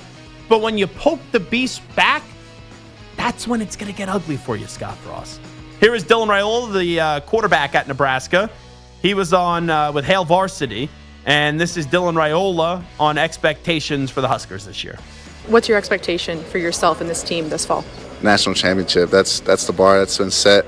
That's the journey we're going to choose to go on. And so anything other than that won't be a failure, but we'll just be a little disappointed. Like, what else is he supposed to say? There's one thing in being confident, and then there's another thing being cocky. Like, we're going to talk with Mike Norvell in a bit about the confident and cocky comments from Thomas Castellanos, but I think there's a difference in what Castellanos said and then what Dylan Raiola said. Like, his expectations win a national championship this year. Do I think that's a realistic expectation for Nebraska? No. I don't. But if he just came out and said, oh, go win 8 games, people would be like, oh, shouldn't you strive for some more there? Let's go to Ryan Day. This is actually pretty funny. I heard this yesterday. He went to go check into the hotel, and his players and they needed Ryan Day to check him in because they're all too young in Las Vegas for media days. The three guys that we have here are tremendous young men. I told somebody before, we were checking into the hotel, and as we were checking in, the woman behind the desk said, "Is there someone 21 that can check these three guys in?" I said, "Yeah, I'll do it," because Caleb, Sonny are both 20, and Jeremiah's 19. So when you get around our guys, and especially these three, you just realize not only how talented and special they are, but what great young men. And I think all three guys are a great representation of what it means to be a Buckeye. Now, I'm assuming that just because it's in Las Vegas, and maybe they just want you to be over 21 with all that goes down in the casinos with drinking and all that. But do you have to be 21? Now, for example, if I checked into a hotel tonight in New York City and I was 19 or 20, do I need to be 21 to check into a hotel? Like, I know, like, when we go to Circa, they make you show an ID and you have to be at least 21 to enter Circa. This is at Mandalay Bay, I believe, is where their media days are at. But what are the rules with hotels? So according to Google, many locations, 18 is the minimum age to check in. However, certain hotels, particularly those in areas with a strong focus on nightlife or casinos, 21. Guests must be 21. How about that? I never do that. You know, at least Las Vegas, okay, it makes a little bit sense. You want to know? In Colorado, when I was in Denver this past weekend, we got ID'd to drink every place we did go. And I asked the waitress, I said, "Why is that?" She goes, "Nick, I know you're clearly over 21, but I think the edict that they get is if anyone looks 55 or under in Colorado, they get told that they have to show ID." It was the same thing when I went to school in Boston. It's such a college town, Boston, Colorado too, especially like Boulder, that you have to be like extra careful because there's so many college kids and young people partying. Let's hear Mike Loxley at Maryland. He said NIL fractured the locker room. This for me is kind of a year of what I like to call vulnerability. One of the greatest characteristics you can have as a leader is the ability to be vulnerable. And I'll tell you, a year ago, Coach Locks lost his locker room, and for me to stand in front of a group of media and tell you that I lost my locker room, and it wasn't because I wasn't a good coach. It wasn't because they weren't good players, because we were better than a 4-win team. But what we had to do is we had haves and have-nots for the first time in our locker room, and the landscape of college football taught me a valuable lesson. And that valuable lesson is it's important for me, even in the midst of this change, to continue to educate our players on the importance of what playing for something bigger than yourself is all about. And I can tell you that if I've got to put my desk in the locker room this year, I will. That's just part of it. Like, look at what happened with Matthew Sluka last year, I believe, at UNLV. Look at what just happened with Nico Iamaleava when he was having that whole issue with Tennessee. So, you know, I appreciate the coach that he didn't handle it that well. Sometimes there's no right way to handle it, especially when it comes to money. If a kid says, you know, he acts a certain way or he wants this and you don't think he deserves that, yeah, that's going to get ugly. But that's what he's blaming last year on, and he's going to go about it a completely different way, and we'll see if it makes that much of a difference. So Thomas Castellanos a few weeks back told On3 that he used to grow up like, dreaming of playing for Nick Saban in Alabama, all that stuff. They don't have Nick Saban anymore to save them, and he doesn't see how anyone in Alabama stops him. So we will hear from Mike Norvell on this show coming up in about 10 minutes when he joins us for a one-on-one conversation. But here's Thomas Castellanos at ACC Media Day, now with Florida State. Does he regret the Alabama comments? Most definitely, but I stand on what I said. Well, we stand on what I said. So I said what I said. We stand on that, and I don't mean no disrespect to none of those guys at Alabama or anything like that. It's just I have confidence in my guys and the work that we've been putting in and preparing and the preparation we've been putting together. So that's all that was. I just no disrespect to those guys, but we stand on what I said. So a quarterback needs to be confident. I'm not saying the quarterback shouldn't be confident. But I'm curious, when the coach joins us, and Mike Norvell, did he want him to display that confidence publicly in an interview? And I'd be curious what he has to say. Here is Ben Johnson on his goal for Caleb Williams this season. We have not put, you have to complete 60% this day, 65 the next. We haven't done that. We certainly have goals that we strive for. I won't even, it's not a secret. I told him I would love for him on the season to complete 70% of his balls. I think you got to be a 4,000-yard passer. That's one of those numbers that do haunt Chicago Bears quarterbacks, and has never had a 4,000-yard passer. So I think you either got to be a 4,000-yard passer or make the playoffs this year. To me, those are the two things that I look at with Caleb Williams.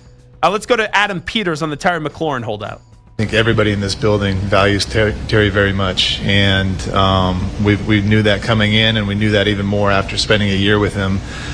In terms of where we're at, we've had conversations recently, and we'll look to have some more conversations, and we're going to do everything we can in order to get a deal done. Yeah, I'm telling you, everyone's looking at Terry McLaurin right now. Everyone's looking at Trey Hendrickson and also Micah Parsons, and we're waiting for answers. Terry McLaurin seems ugly. Trey Hendrickson seems ugly. Micah Parsons, we've done this rodeo. I think he'll eventually get the deal by week 1. Here is Micah Parsons. Could this be the end of his time in Dallas? As long as I'm here and under contract, I'm going to do what I have to do to perform at the highest level. But if this is the end, this is the end. There's the same way that Jerry Jones and Stephen Jones and the other Jerry Jones take care of their family, it's the same way I need to take care of my family. And let's go to Chris Ballard. Can Anthony Richardson still be the long-term answer in Indianapolis? Do you think people regret Baker Mayfield's timeline, Sam Darnold's timeline? Let's just go. Exactly. And so how about sometimes you got to have a little patience with a guy and let them grow through things. Now, there's got to be, like, if you just know this guy, no, he can't do it. But if you think, hey, he's on the right trajectory, why are you gonna flush him just because people outside think you should flush him? I don't agree with that. I think we need to give Anthony every chance to be the best he can be. And I think he can be really good, but things got to come together. It's ironic that they're preaching patience when they benched him last year. I know he got benched because he tapped out of a game. But you're telling me to preach patience right there when you don't even believe in the quarterback and you've been impatient with it. Let's finally hear from Tua Tagovailoa. Are they trying to rebuild trust with Tyreek Hill after his comments at the end of the season? I would say we're still continuing to do that. But it's not just with me. It's with a lot of the guys. I'm not the only one that heard that. You guys aren't the only people that heard that. A lot of people that follow football, that follow the Miami Dolphins, that follow Tyreek, that are fans of his. Everyone has seen that. So when you say something like that, you don't just come back from that with, hey, my bad. You got to work that relationship up. You got to build everything up again, and it's still a work in progress. Not just for me, but for everybody. But like I said, he's working on himself. He's working on the things that he says he wants to get better with and do better on. So that's the first step to me, and so I commend him for doing that. I don't trust Tyreek Hill. I think he'll inevitably have a blow-up this year, and he'll show those same emotions that he showed at the end of the season. Good on Tua, though. Good on Tua. Because Chris Greer and Mike McDaniel, I have no clue how they run this organization, and it seems like it's a free-for-all. At least Tua is checking Tyreek, and he's not sitting there saying, oh, yeah, all's good with Tyreek right now. Tyreek needs to earn the trust back, and I don't trust Tyreek Hill. But at least the quarterback has a backbone, unlike the coach and the GM, and the quarterback's not afraid to have some uncomfortable situations and discussions. All right, this is Zach Gelb Show on the Infinity Sports Network. Mike Norvell is going to join us next as we will preview the Florida State football season with the Seminoles. Update time first. Here's Zach. Infinity Sports Network Sports Flash. Well, the Bengals open training camp, down a couple of pass rushes as Trey Hendrickson still looking for a new deal and reportedly left Cincinnati for Florida, while first-round pick Shamar Stewart has yet to come to terms on his first-year contract. Russell Wilson is on his third team in 3 years, and the man right now for the Giants, head coach Brian Daboll, said all of his quarterbacks will compete, but was adamant that Wilson is the starter. And the Saints have signed veteran Julian Blackmon to replace the retired Tyrann Mathieu. Baseball today, and a big day for the Giants, who got a couple of home runs from Rafael Devers in a 9-3 win over the Braves, while the Pirates swept the Tigers 6-1, and the Mets also with a sweep of the Angels 6-3. Pete Alonso with a 3-run homer to break it open in the third inning. The Marlins edged the Padres 3-2, while the Reds got a complete game 4-hitter from Nick Lodolo in a 5-0 win over the Nationals. Shohei Ohtani with a home run for the 5th straight game as the Dodgers lead the Twins 1-0 bottom 2. Brewers have a 4-2 lead over the Mariners in the top half of the 4th, while the Diamondbacks with an early 1-0 lead over the Astros in the bottom of the 4th and a home run by Ketel Marte. Rockies lead the Cardinals 5-0. It's the Royals 8 and the Cubs 4, bottom 8. I'm Rich.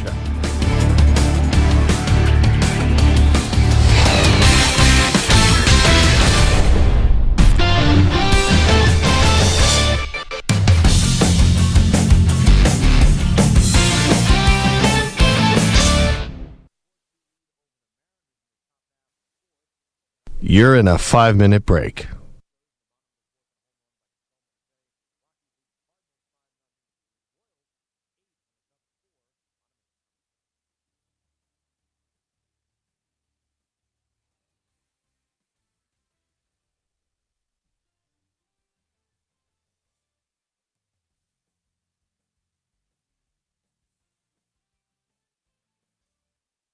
Four minutes, 30 seconds remaining.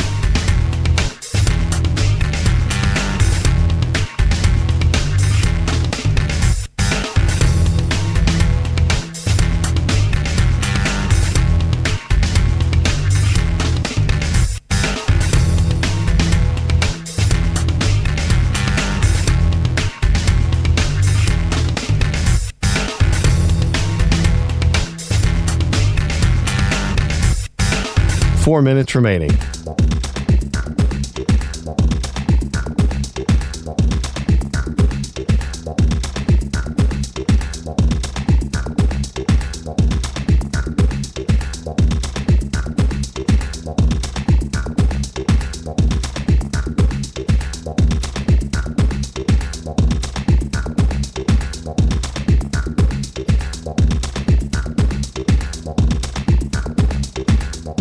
Three minutes, 30 seconds remaining.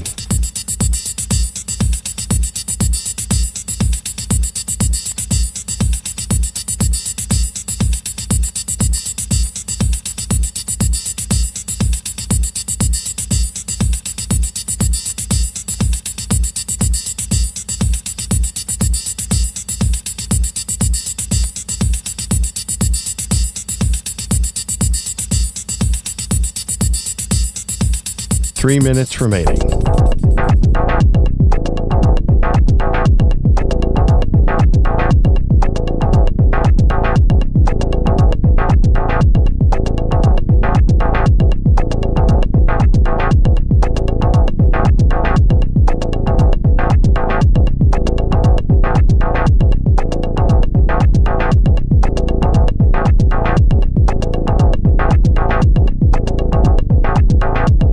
Two minutes, 30 seconds remaining.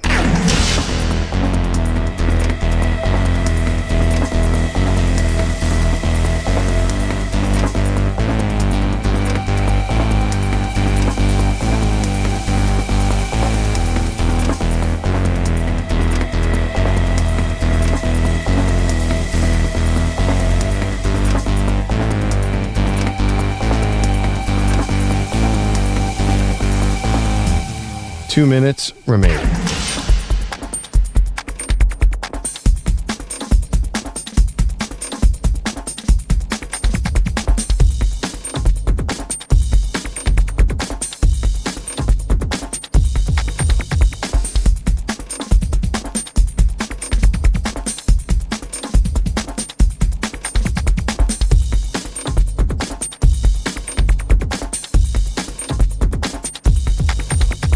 One minute, 30 seconds remaining.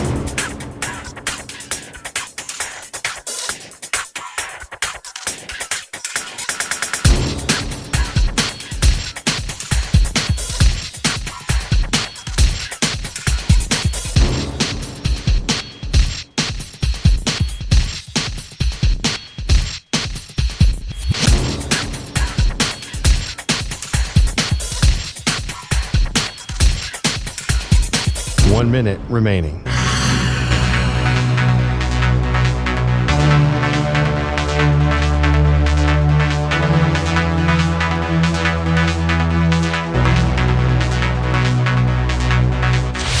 Five seconds remaining.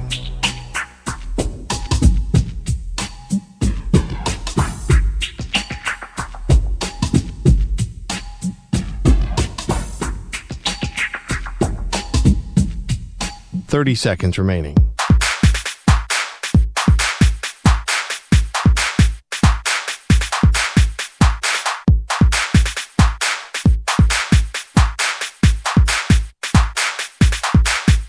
Fifteen seconds.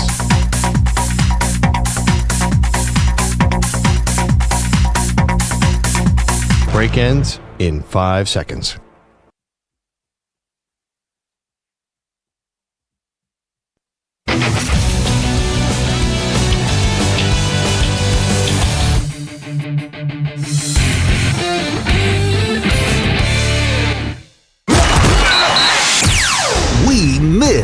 college football. Genty, his first touch. And typical Ashton Genty. Look at him go! You can't bring him down! Is he? Yes, he will! We can't wait for the 2025 season. Will Howard with 3rd and 11. He'll throw it. He's going for it. Jeremiah Smith, one-on-one. Game, set, match. Whenever you needed it, you got it. Will Howard to Jeremiah Smith. Biggest play of the game. And we're counting down the days to kickoff. Are we there yet? No. Are we there yet? I said no. Are we there yet? What's wrong with your ear? Here is your college football fix, only on the Zach Gelb Show.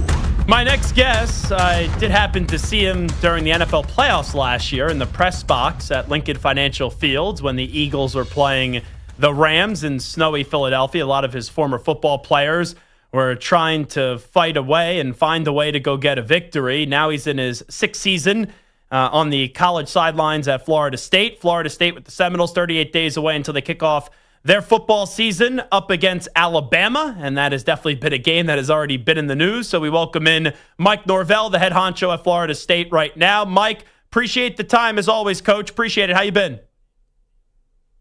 No, I've been good. Appreciate you having me on, and you're just finishing up media days here in Charlotte, and that tells you about a week away from practice. So we're excited to get on the field and for all things that are here in front of us. And we all know before you get to this season, you have to address last year, 2 years ago. You guys had an unbelievable season with 13 wins. Last year, clearly, it got away from you guys, and you regressed at 2 wins. When you take a look back at last season, Coach Norvell, just what did you learn from last year when you kind of reflect on it? Obviously it was disappointing and all the results and the things that we had to go through and experience. But, for us, it's now, turning our focus to making sure that we address the areas where there was disconnect. And, we know what it looks like to win at an elite level. And, I believe in the players that we have and the guys that have, come into the program, whether it's your high school or transfers and the guys that have continued to develop on their journey. Now it's, all things pointed to this season and making sure that we understand just, the importance of every detail, the importance of every day, and, truly bringing that edge and that desperation to do the things necessary to go win. And, we have a very competitive team, one that's been, pouring in the work since January, and, they put themselves in a position to, be ready for what this fall camp is about to be, and, all things in building towards August 30th, being able to kick it off versus Alabama. Yeah, in the offseason, because when you have a year like that, and I know there's a ton of change in college football now with the transfer portal, and that just being a natural part of the sport right now, for the guys that do return or even the newcomers, right? You wonder what people are chasing. Maybe there's a little negativity, some uncertainty right now. How would you kind of assess with this group so far in the early stages of it, of where the vibe is at with them as you inch closer and closer to the start of the season?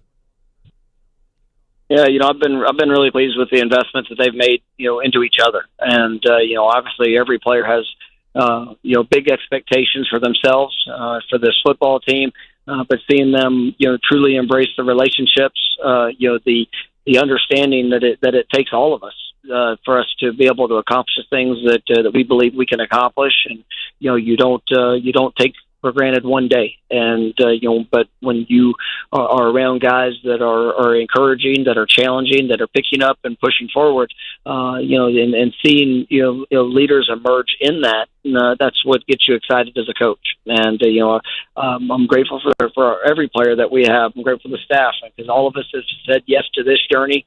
And, now it's all about us going to get the job done. Yeah, and you look at the staff and some of the changes there. Gus Malzahn, we know what his resume is. I was a big fan of Tony White the last few seasons at Nebraska. What do you think Gus brings to the offensive side of the ball and Tony brings to the defensive side of the ball with 2 new coordinators? Yeah, I think I've got, 2 of the most dynamic coordinators in the country and, extreme innovators.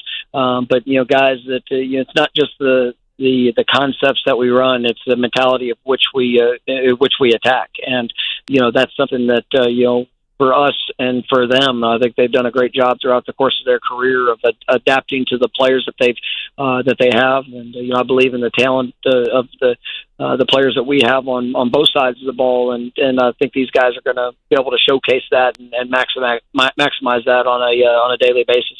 Obviously, you've been through your fair share of adversity, but bringing in a coach like Gus Malzahn, who has seen it at the highest level and has been through the ups and downs after coming off what was not a good season for you guys a year ago, how big of a resource is that just to bring in a coach that has that much experience?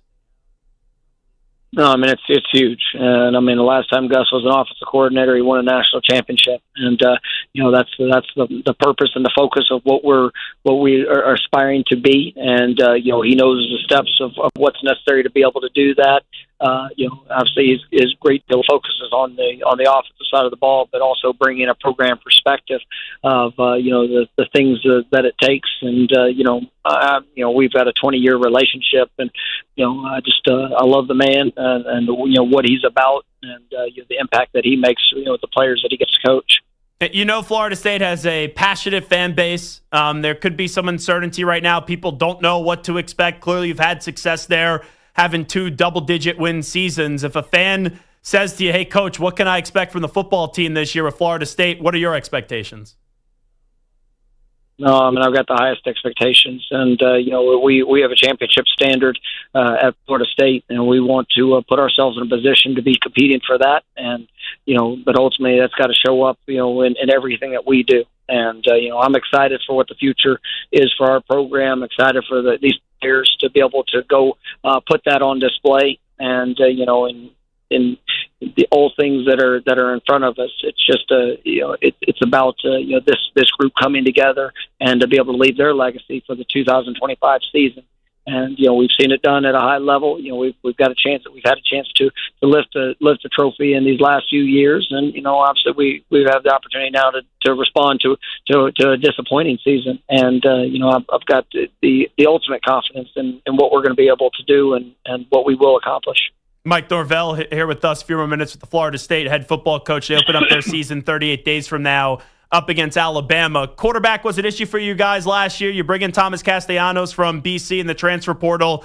Why is he the right guy? What did you see from him to feel confident to kind of hand the baton over to him for this season?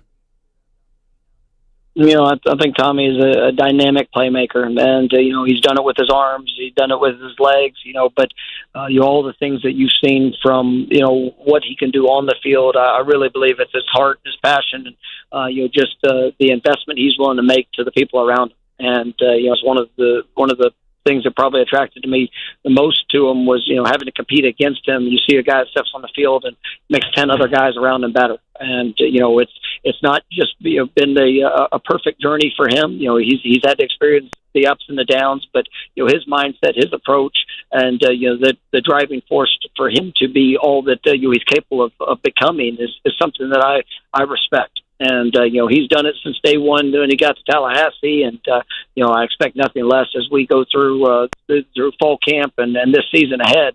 And I just want him to come and be him, and that's it's obviously great potential and a lot of excitement for what he brings to our program. I got to ask you about the comments that he had to On3 when talking about your week 1 opponent at Alabama. I'm sure everyone asked you about it today when he said a few weeks ago, they don't have Nick Saban to save them. I just don't see them stopping me. What was your reaction when you read that a few weeks ago? I know Tommy's heart, and I know that obviously he means no disrespect to any opponent that we play or anybody that we go against. It's a lot of confidence in the work that he's done, a lot of work that we do as a football team, and I believe that as we move forward, that's what we expect out of him, and that's out of our team, is just for our best to show up. And a lot of people can get behind a microphone and say and try to exude confidence. I want to see it in the work, and it's something he's done from day one, and something I know he's going to continue to do with the guys that are around him, pushing to be their best. And obviously, right, quarterbacks are alphas. Like, they got to have confidence. Do you just kind of wish that he kept that confidence private and not just say it, in an article to On3 to Pete Nakos? Well, I mean, I think, as you get into, sometimes you get into conversations and things can obviously go a couple different ways in how things are said and maybe received. But at the end of the day, I believe in him. I believe in this team, and I believe in the things that we're capable of. Now we just have to go do it. And it's going to take a lot of work. It's going to take a lot of investment in our continued preparation. But at the end of the day, we have to go put it into action. And I know this football team's been doing that for the last 7 months, and we've got one more month in front of us before we kick off, and we need to capitalize on every day. Just curious, Coach Mike Norvell, and you guys have had a lot of success in the transfer portal, right?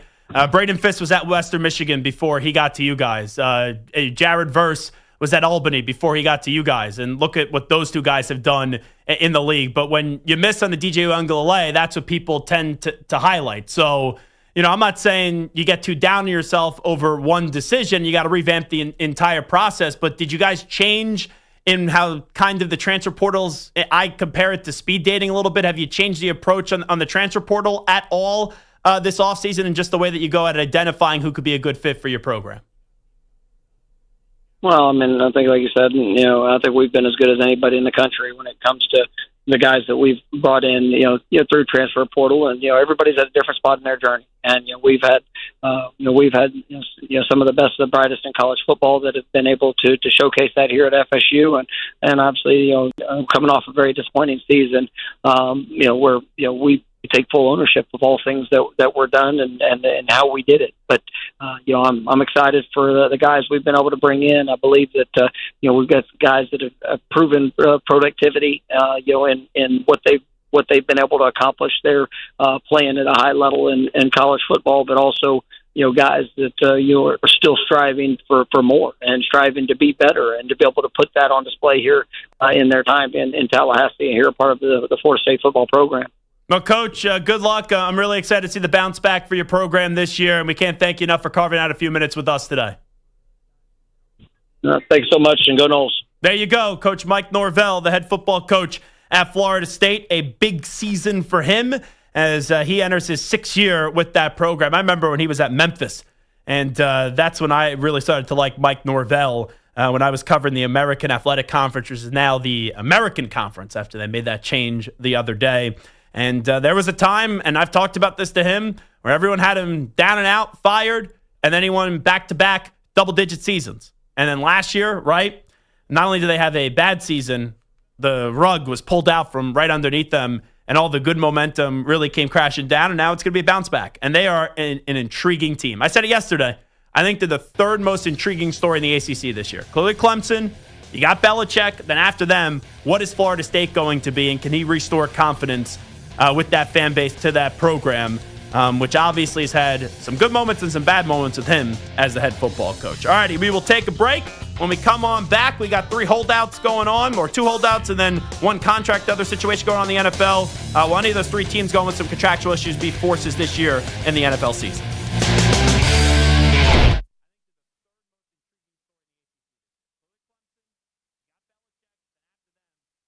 You're in a 5-minute break.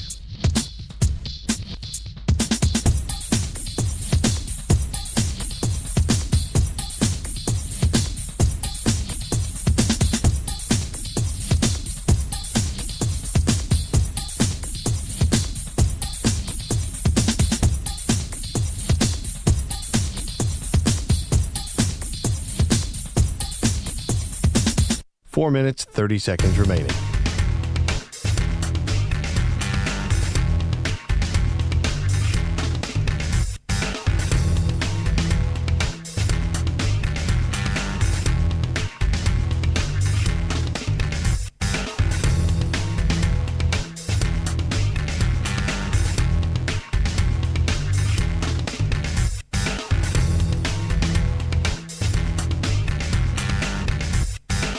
Four minutes remaining.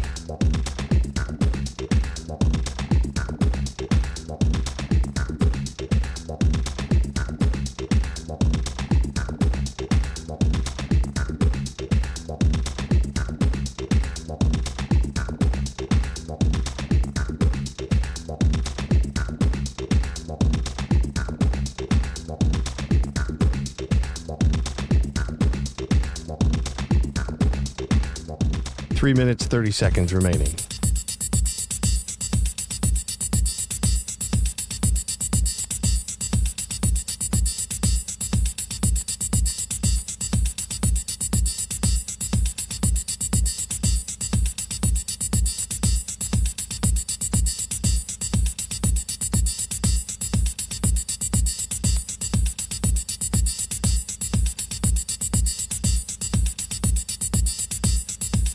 Three minutes remaining.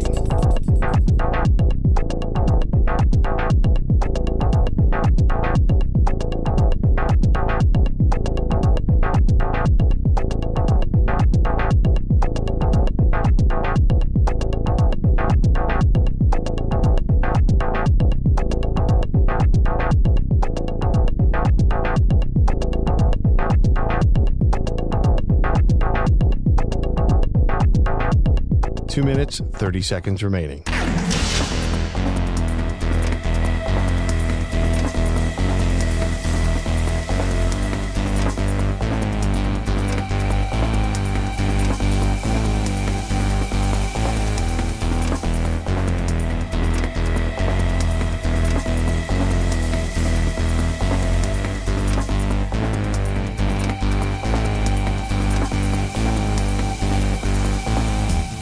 Two minutes remaining.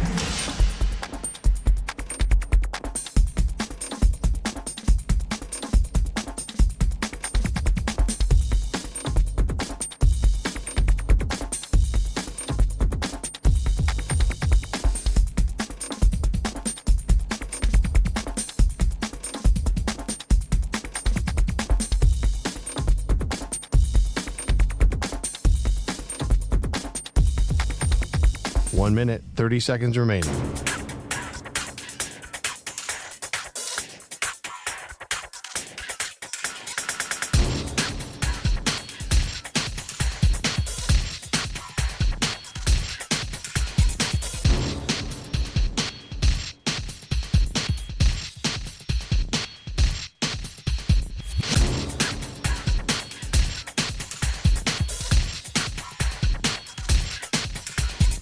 One minute remaining.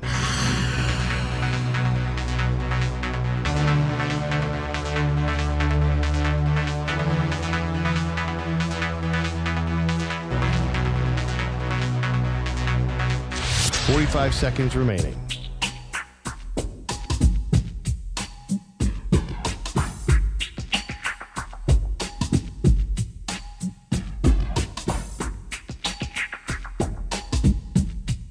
Thirty seconds remaining.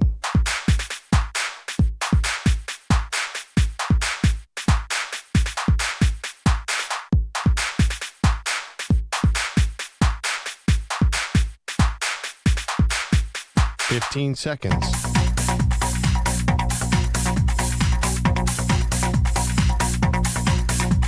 Break ends in 5 seconds.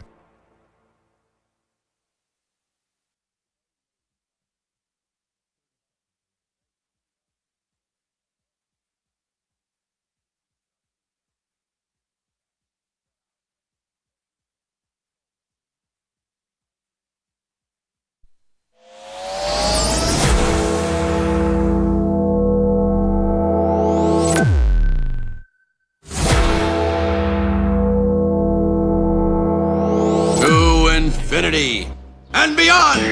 He's live. He's nationwide. This is the Zach Gelb Show.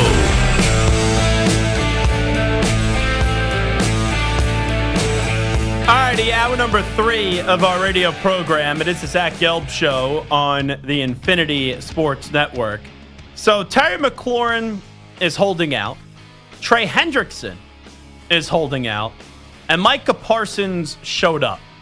We will get to expectations for those 3 teams because when you have contract disputes, it can impact the team's start to a regular season. I don't think it derails a team's entire season, but it can impact the start of a season. And you kind of look at it, the last year, the Bengals had issues with contracts. The Bengals got off to a slow start. Now, I look at the end result of the 49ers, and I know Brandon Ayuk got hurt, but that was a major contract issue, and they eventually got it rectified before the start of the season. But remember, it was the Niners opened up the season with the Jets, and I know the Niners won the game, but remember you had in that game, Ayuk drop I think it was a touchdown. And I want to say it was on the Manning cast, and it was either Peyton Manning, or Bill Belichick. I think it was the hoodie and Bill, who said, maybe if you spent a little bit more time on the field this offseason, you would have caught that ball. Now, I know that Ayuk got hurt, and there was many injuries with the 49ers, but you look at two big contract situations last year. The Niners and the Bengals both missed the playoffs. So we're sitting here now in the early stages of training camp, with it being July 23rd. Terry McLaurin's not there with the Commanders, and this is the first negative story with the Commanders in a while. You have Trey Hendrickson not showing up with the Bengals, even in an offseason when they figured out to pay both Jamar Chase and T. Higgins. And then you have Micah Parsons, who's showing up, but Micah Parsons has a back injury right now, right? A convenient back injury. And that's becoming a topic of conversation. I'll ask two questions here before we get into, the second question is going to be, what are the expectations for those three teams this year? The first question I'll ask, Terry McLaurin and Trey Hendrickson, do you think it'd be more effective if you showed up? Now, you're losing money by not showing up. That's why with this new CBA, or the CBA that now we are accustomed to, a lot of times people will just show up and they'll hold in. That's kind of the new formula here. But, so they don't get fined. But for Terry McLaurin, I think you got to separate them. If you're Terry McLaurin, all right, you already spoke, I think it was like a car dealership event or something like that, when he was talking about there's been no progress. But it would behoove him to show face at training camp. And the reason why I would say maybe it would, it's one thing to speak at a car show event, wherever you're at, dealership. It's another thing to be in the building on the practice field and all the media is flocking to you as you're holding court and your teammates are around there, right? Because the GM is not going to budge. The head coach is not going to budge. You would assume that Dan Quinn and Adam Peters, they're not going to break character. But if the players see a guy who's done everything right for your organization, not getting treated how they view properly, maybe then that sets a domino effect off where the players start speaking out. But maybe that's already being done because of the fact that McLaurin just sounded off a few days ago. And when I say sounded off, you would expect it to be like yelling and freaking out. He was saying it in a very calm way. But he was saying how the talks haven't gone the way that he wanted them, and the talks are basically non-existent. For Trey Hendrickson, I actually think him not showing up actually helps him. And here, it's different. Hendrickson already showed up for one of those days and was very chattery, right? He showed up just to talk to the media. So you already had that. So if you show up to talk to the media again, obviously anything you say, people are going to listen. But does it have the same impact? Does it have the same effect where you already voiced that opinion on the field? By showing up, like the way that I read it, he went to his home in Cincinnati. Talks weren't going the way that he wanted them to go. And now he's in Florida. So if he actually went to Cincinnati, all right, I'm going to give him a last chance, then they're not going to show up. That's actually a juicier story. With the fact that you already showed up once during one of the offseason programs just a little while ago. I remember playing the audio. And you already went off. So those are the two things I wonder, and there could be different answers for both. I kind of think Terry McLaurin being there would be more effective. For Trey Hendrickson, I think staying home is fine. But a week from now, that could change. Right? If there's no movement, maybe you parachute in one day, right? Get on the helicopter, private jet, however you want to get there, and you show back up. So that's Terry McLaurin and Trey Hendrickson. And we'll get to their team expectations in just a second. Micah Parsons. Him showing up is the best thing he could do. You have all the media traveling to Oxnard. He's holding court yesterday with Trayvon Diggs. I'll tell you, after the show yesterday, I went back and I watched a lot of the content yesterday from Oxnard. Micah Parsons just gets it. He gets the content, and he gets what it means to be a Dallas Cowboy. This dude doesn't have his contract figured out. Oh, I got a little back injury going on, but I'm going to grab Trayvon Diggs. Trayvon Diggs just had $500,000 taken out of his contract because he didn't rehab enough with the team, and he just did it with his independent, therapists and doctors. So I'm going to sit there with Trayvon Diggs, and we're both going to professionally talk about the current situations. And you have all these media that are there that are traveling from all different parts of the country to cover Cowboys training camp. And it was just one after, like, Jerry starts. Jerry goes after Micah the day before. Jerry goes after Dak. Then it's time for Micah Parsons to speak. Micah Parsons discussed his situation. Trayvon Diggs discussed his situation. Nick Harris, who covers the Cowboys for the Fort Worth Star-Telegram, I'm sure Dak Prescott has already talked. I'm just going to assume that. And you know what happens when you assume you can make an ass out of you and me? I haven't heard anything, though, from Dak. Like, Micah speaks, you see something. Trayvon Diggs speaks, you see something. Jerry speaks, you see something. I'm curious what Dak thinks about all of this. And I think Dak is immune to it at this point, and he's numb to it, where he got his money, he knows what it means, and the responsibilities that it comes to be the quarterback of the organization that Jerry Jones owns. But I am curious to hear Dak's perspective about this. And for whatever it is, I'm sure it's out there on social media. I have not seen anything yet, though, from Dak Prescott. So maybe he has not talked yet. So that's something I will follow up on with Nick Harris when he joins us coming up in about 12 minutes from now, as he is at Oxnard for the Fort Worth Star-Telegram covering the Dallas Cowboys. All right. These three contract situations. Terry McLaurin and Trey Hendrickson. I'm going to be honest, folks. I don't have a damn clue what happens there. I know you tune in, you want to hear the talk show host say, hey, this is going to happen. This is what I feel. I'm all in on this or I'm all out. If you tell me Terry McLaurin's on a new team come week one, I wouldn't be surprised. You tell me he's back with the Commanders on a new deal, I wouldn't be surprised. You tell me he's back with the Commanders on no changes to his contract, I would be slightly surprised if he doesn't at least miss a game. I don't think that this just ends with nothing being done and he just shows up and plays week one because he's a good guy.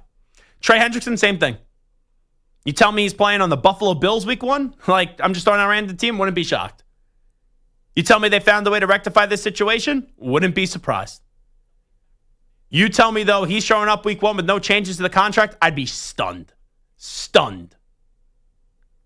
So, you look at Terry and Trey, I don't know. Micah, I know. He's getting a new deal by week one. And I think they're going to make him wait all the way up until September 4th. I do. I really do. Eagles, Cowboys, opening night. I believe that's still on NBC now with all these changes to the TV, the way that we consume NFL. I'm assuming that it's still on NBC. And as the Eagles are getting ready to show that new banner, Jerry Jones, an hour and a half before the game starts. Yeah. We have come to an agreement with Micah Parsons. Then what happens? I don't even know who's on the studio show anymore for NBC. I don't think it's Maria Taylor anymore. I know she was on last year. I think they actually changed that. Regardless, whoever's on there. They're then going to be slobbering and talking all about the Cowboys when it should be a night celebrating the Eagles because they'll have news to react to with Micah Parsons. Saw with Dak Prescott last year. Now, it wasn't on... The Cowboys weren't playing the first game of the season in terms of the opponent that won the Super Bowl the year before. They weren't playing against the Kansas City Chiefs for that year. But last year, Dallas, whoever they're playing week one on that Sunday, they waited until that Sunday morning to announce that Dak Prescott signed that new contract. So I'll go around the room here real quickly. I'll start off with you, Samter. When we get to the Washington Commanders this year, what are your expectations for the Washington Commanders with the unknown status of Terry McLaurin? Double-digit wins for sure. Playoffs for sure. Yeah, I would say double-digit wins in playoffs, maybe one playoff win. I don't see him going to the NFC Championship game in the Super Bowl again, but If Jaden McDaniels is the real deal and he gets better than he was last year, then they certainly could. Okay. Stu? For me, it is just to make the playoffs and just to have Jaden Daniels not take a step back, not have a sophomore slump type of a year. So obviously, if I'm going to sit there and I'm going to say, hey, my expectations for the Commanders. If I'm just going to give you what I think the realistic expectation should be. Make the postseason again a wild card team, be played in divisional round weekend. Right? And Jaden Daniels still looking like an elite quarterback. That's what I think the low bar expectation is. If I'm going to tell you what I think about this team this year, I think they're missing the playoffs. I think the Commanders are going to regress this year. I think the Commanders are still going to be a 9 or 10 win football team, but with how backed up the NFC is this year, and this Terry McLaurin situation having really no end game in sight right now, and I feel very uneasy about this, I kind of think this team's going to miss the postseason. Now, I say that. Let me go through their schedule here. They'll beat the Giants week 1. They lose to Green Bay week 2. They beat the Raiders in week 3. They beat Atlanta in week 4. That's 3 wins. They then lose to the Chargers. They beat the Bears last year on a Hail Mary. Let's say they win that game. They'll split with the Cowboys, so I'll give them 1 win there. The Chiefs, they'll probably lose. Seattle, I'll say that's a win. Detroit, a loss. Miami, game is not in the U.S. I think that could be a loss. Denver, I'll give them a win there. Minnesota, I'll say it's a loss. Giants, I think they'll beat the Giants twice. Maybe they win 1 game against Philly because they end the season Philly twice and the Cowboys in between. I'm looking at this team. I think I was at 8 right there, 9, somewhere in there. I think they're going to be, I don't think they'll be 8. Let me be clear. I think they're going to be 9 and 8, 10 and 7. And they'll just miss out in the postseason. Because you look at it, Eagles are going to win the division. Let me just say the Lions win the North for now.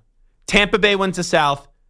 And then I'll go the Rams, they win the West. If I tell you the Niners, the Packers, and the Vikings, or you want to throw the Bears in there? Or could you see a team like Seattle getting in? I don't want to go delirious and nuts there. Those are teams that can make the postseason. Maybe Dallas. I'm not going to go there. But if you're putting a chance of the wild card, it's not inconceivable where the Commanders still are solid at 9 and 8, 10 and 7, and they still miss the postseason. That's what I think is going to happen this year with the Commanders. All righty, Trey Hendrickson. I don't feel good about this one. So now with that uncertainty, Samter, what are your expectations? What do you think the Bengals do this year? The Bengals, I think, are a little bit tougher because they're such an enigma. There's so much talent. It's just a matter of whether or not they can put it together. I don't think the Bengals necessarily need Trey Hendrickson because the strength of that team is on the offense, and they're going to live and die by Joe Burrow. So, again, Bengals, after the last 2 years missing the playoffs, they have to make the playoffs. So that's my big thing. They have to make the playoffs, and I would say probably win at least 1 game. Stu? I was going to say win a playoff game. I think that they have to get to that divisional weekend because obviously you have the big 3 in the AFC above them, but I think that 4th spot could be anyone's. And I think if you have Joe Burrow, Jamar Chase, and other great players, this is the year they have to take advantage of it. They're sexy, and they are a team that they are heavy at the top. Star heavy. That's what they are. Joe Burrow, star. Jamar Chase, star. T. Higgins, maybe the best number 2 wide receiver in the NFL. Trey Hendrickson, when he's on the field, last 2 years, 17.5 sacks, 17.5 sacks. Outside of that, they got some other good players. But there are questions with those players. Like Chase Brown, I think, is a good player. Andre Yosevich, I think, has a good connection with Joe Burrow. You got Gesicki there. You got Orlando Brown Jr. there. Ted Karras is a solid center. You got pieces there. Geno Stone is good in the secondary. Cam Taylor-Britt. But really, you got 4 stars. And then the rest of the team, I'm not saying everyone's bad, but it's okay. There's a big drop-off. I just think they got to make the playoffs this year.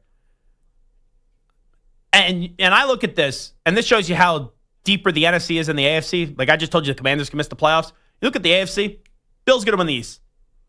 North, I think it's going to be the Ravens. South, I think it's going to be Houston. And then after that, Kansas City's going to win the West.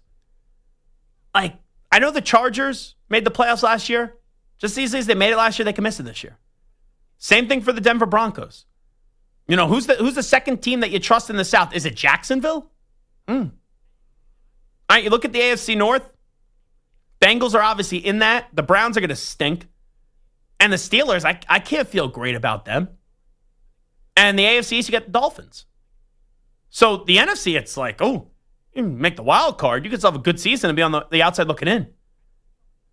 If the Bengals miss the playoffs this year, that's an embarrassment again. So I think the Bengals are kind of mad in this year.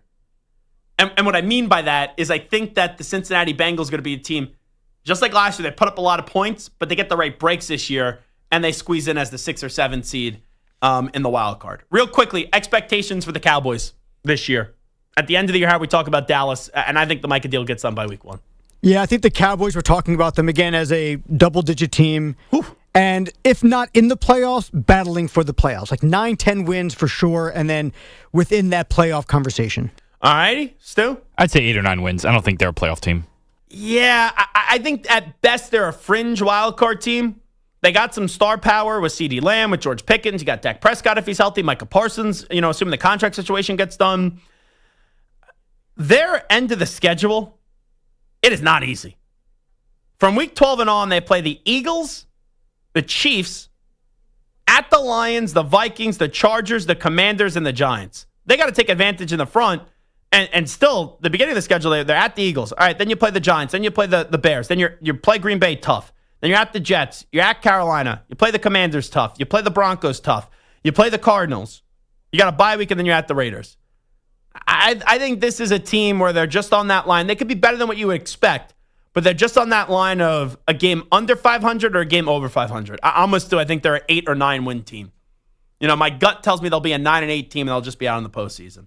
We'll get all the rundown and everything that's going down with the Cowboys as they've opened up training camp. Nick Harris, who covers the team for the Fort Worth Star-Telegram, will join us next.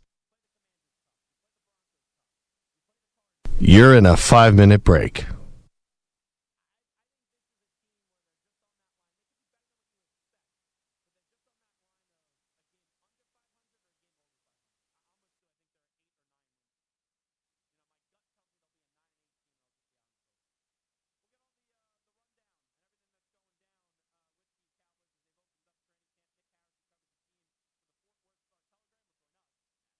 Four minutes, 30 seconds remaining.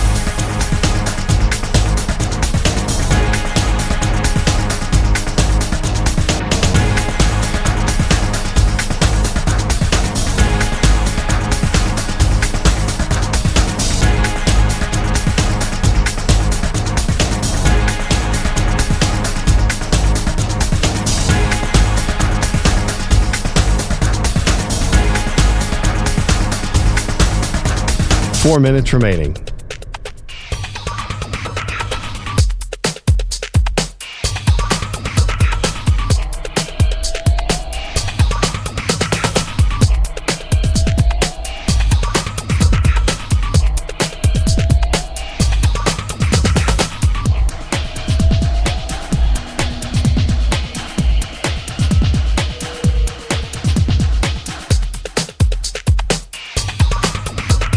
Three minutes, 30 seconds remaining.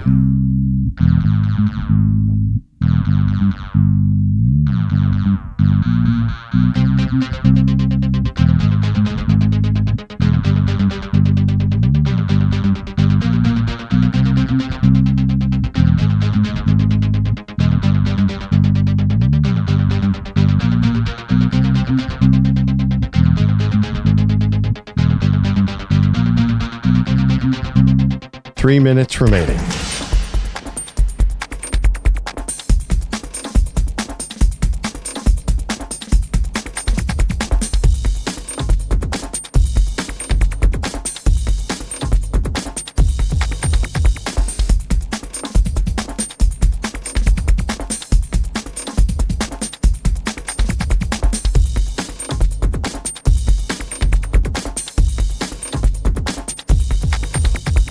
2 minutes, 30 seconds remaining.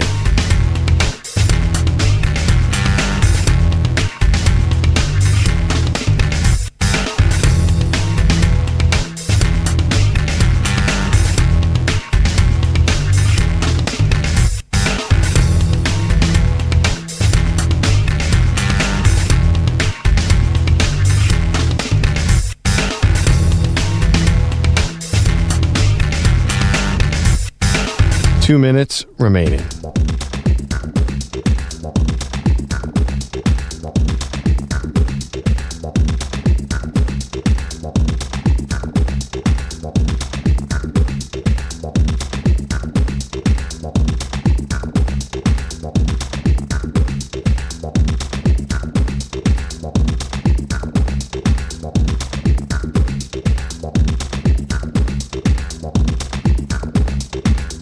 One minute, 30 seconds remaining.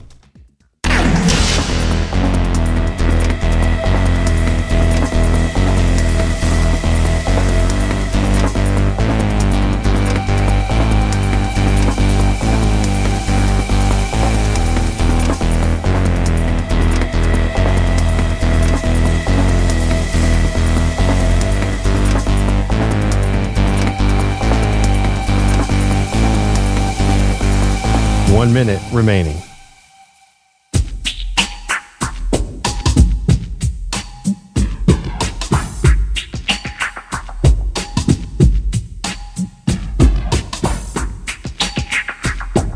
.45 seconds remaining.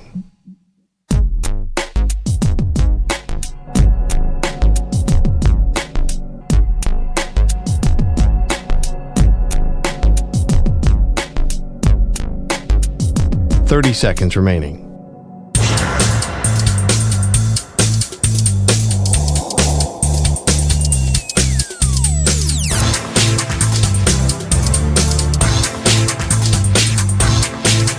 .15 seconds.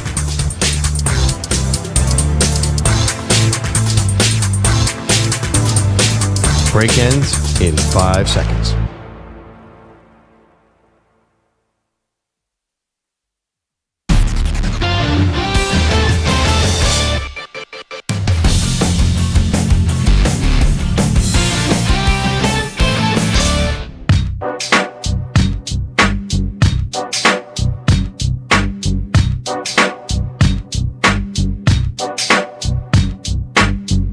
You're listening to the Zach Gelb Show. Oxnard is where it's happening right now as the Dallas Cowboys have had training camp begin. And man, there's a lot of headlines and a lot of things to catch up on. So let's welcome in Nick Harris. He does a great job covering the Cowboys for the Fort Worth Star-Telegram. And he's kind enough to join us with the practice field right behind him right now. Nick, appreciate the time. How are you? I'm doing fantastic, Zach. I appreciate you having me. So let me start you off here with the Micah Parsons situation. Yeah. I'm looking at this right now. I think all this stuff is a bunch of nonsense right now. This is what the Cowboys do. We just saw it with Dak Prescott. And I think Jerry Jones has a method to his madness here. He is waiting till the first game of the season where he has to be in that building. He has to see that Eagles banner go on up. And I think he's going to wait until that day to cross the T's, dot the I's of Micah Parsons, so that when everyone's tuning into these pregame shows, instead of it just being a slobber fest with the Eagles, there's some Cowboy coverage there. That's what I think is going to happen. Your thoughts? That's not a bad prediction. And if you call back to last season, that's exactly what happened with Dak Prescott. Got his deal done in the hotel in Cleveland before they went off and beat the Browns. So it's not a terrible prediction. But to kind of give you an insight to the method to the madness, I guess, we just talked to CeeDee Lamb, who obviously went through this whole ordeal last year with the Joneses, with the front office, with the Cowboys. And he said, I've seen this before. I don't like the negotiating with the media, but that's just what's going on right now. So you know, it is a method and it is a madness too. We've only been here for 48 hours and there's been plenty of dramatics and it doesn't look like it's getting resolved anytime soon. So how about the Trayvon Diggs situation? Is that a bigger deal than what people think? I know they took $500,000 out of his contract because I guess he didn't do his rehab with the team and he did it with his own independent team.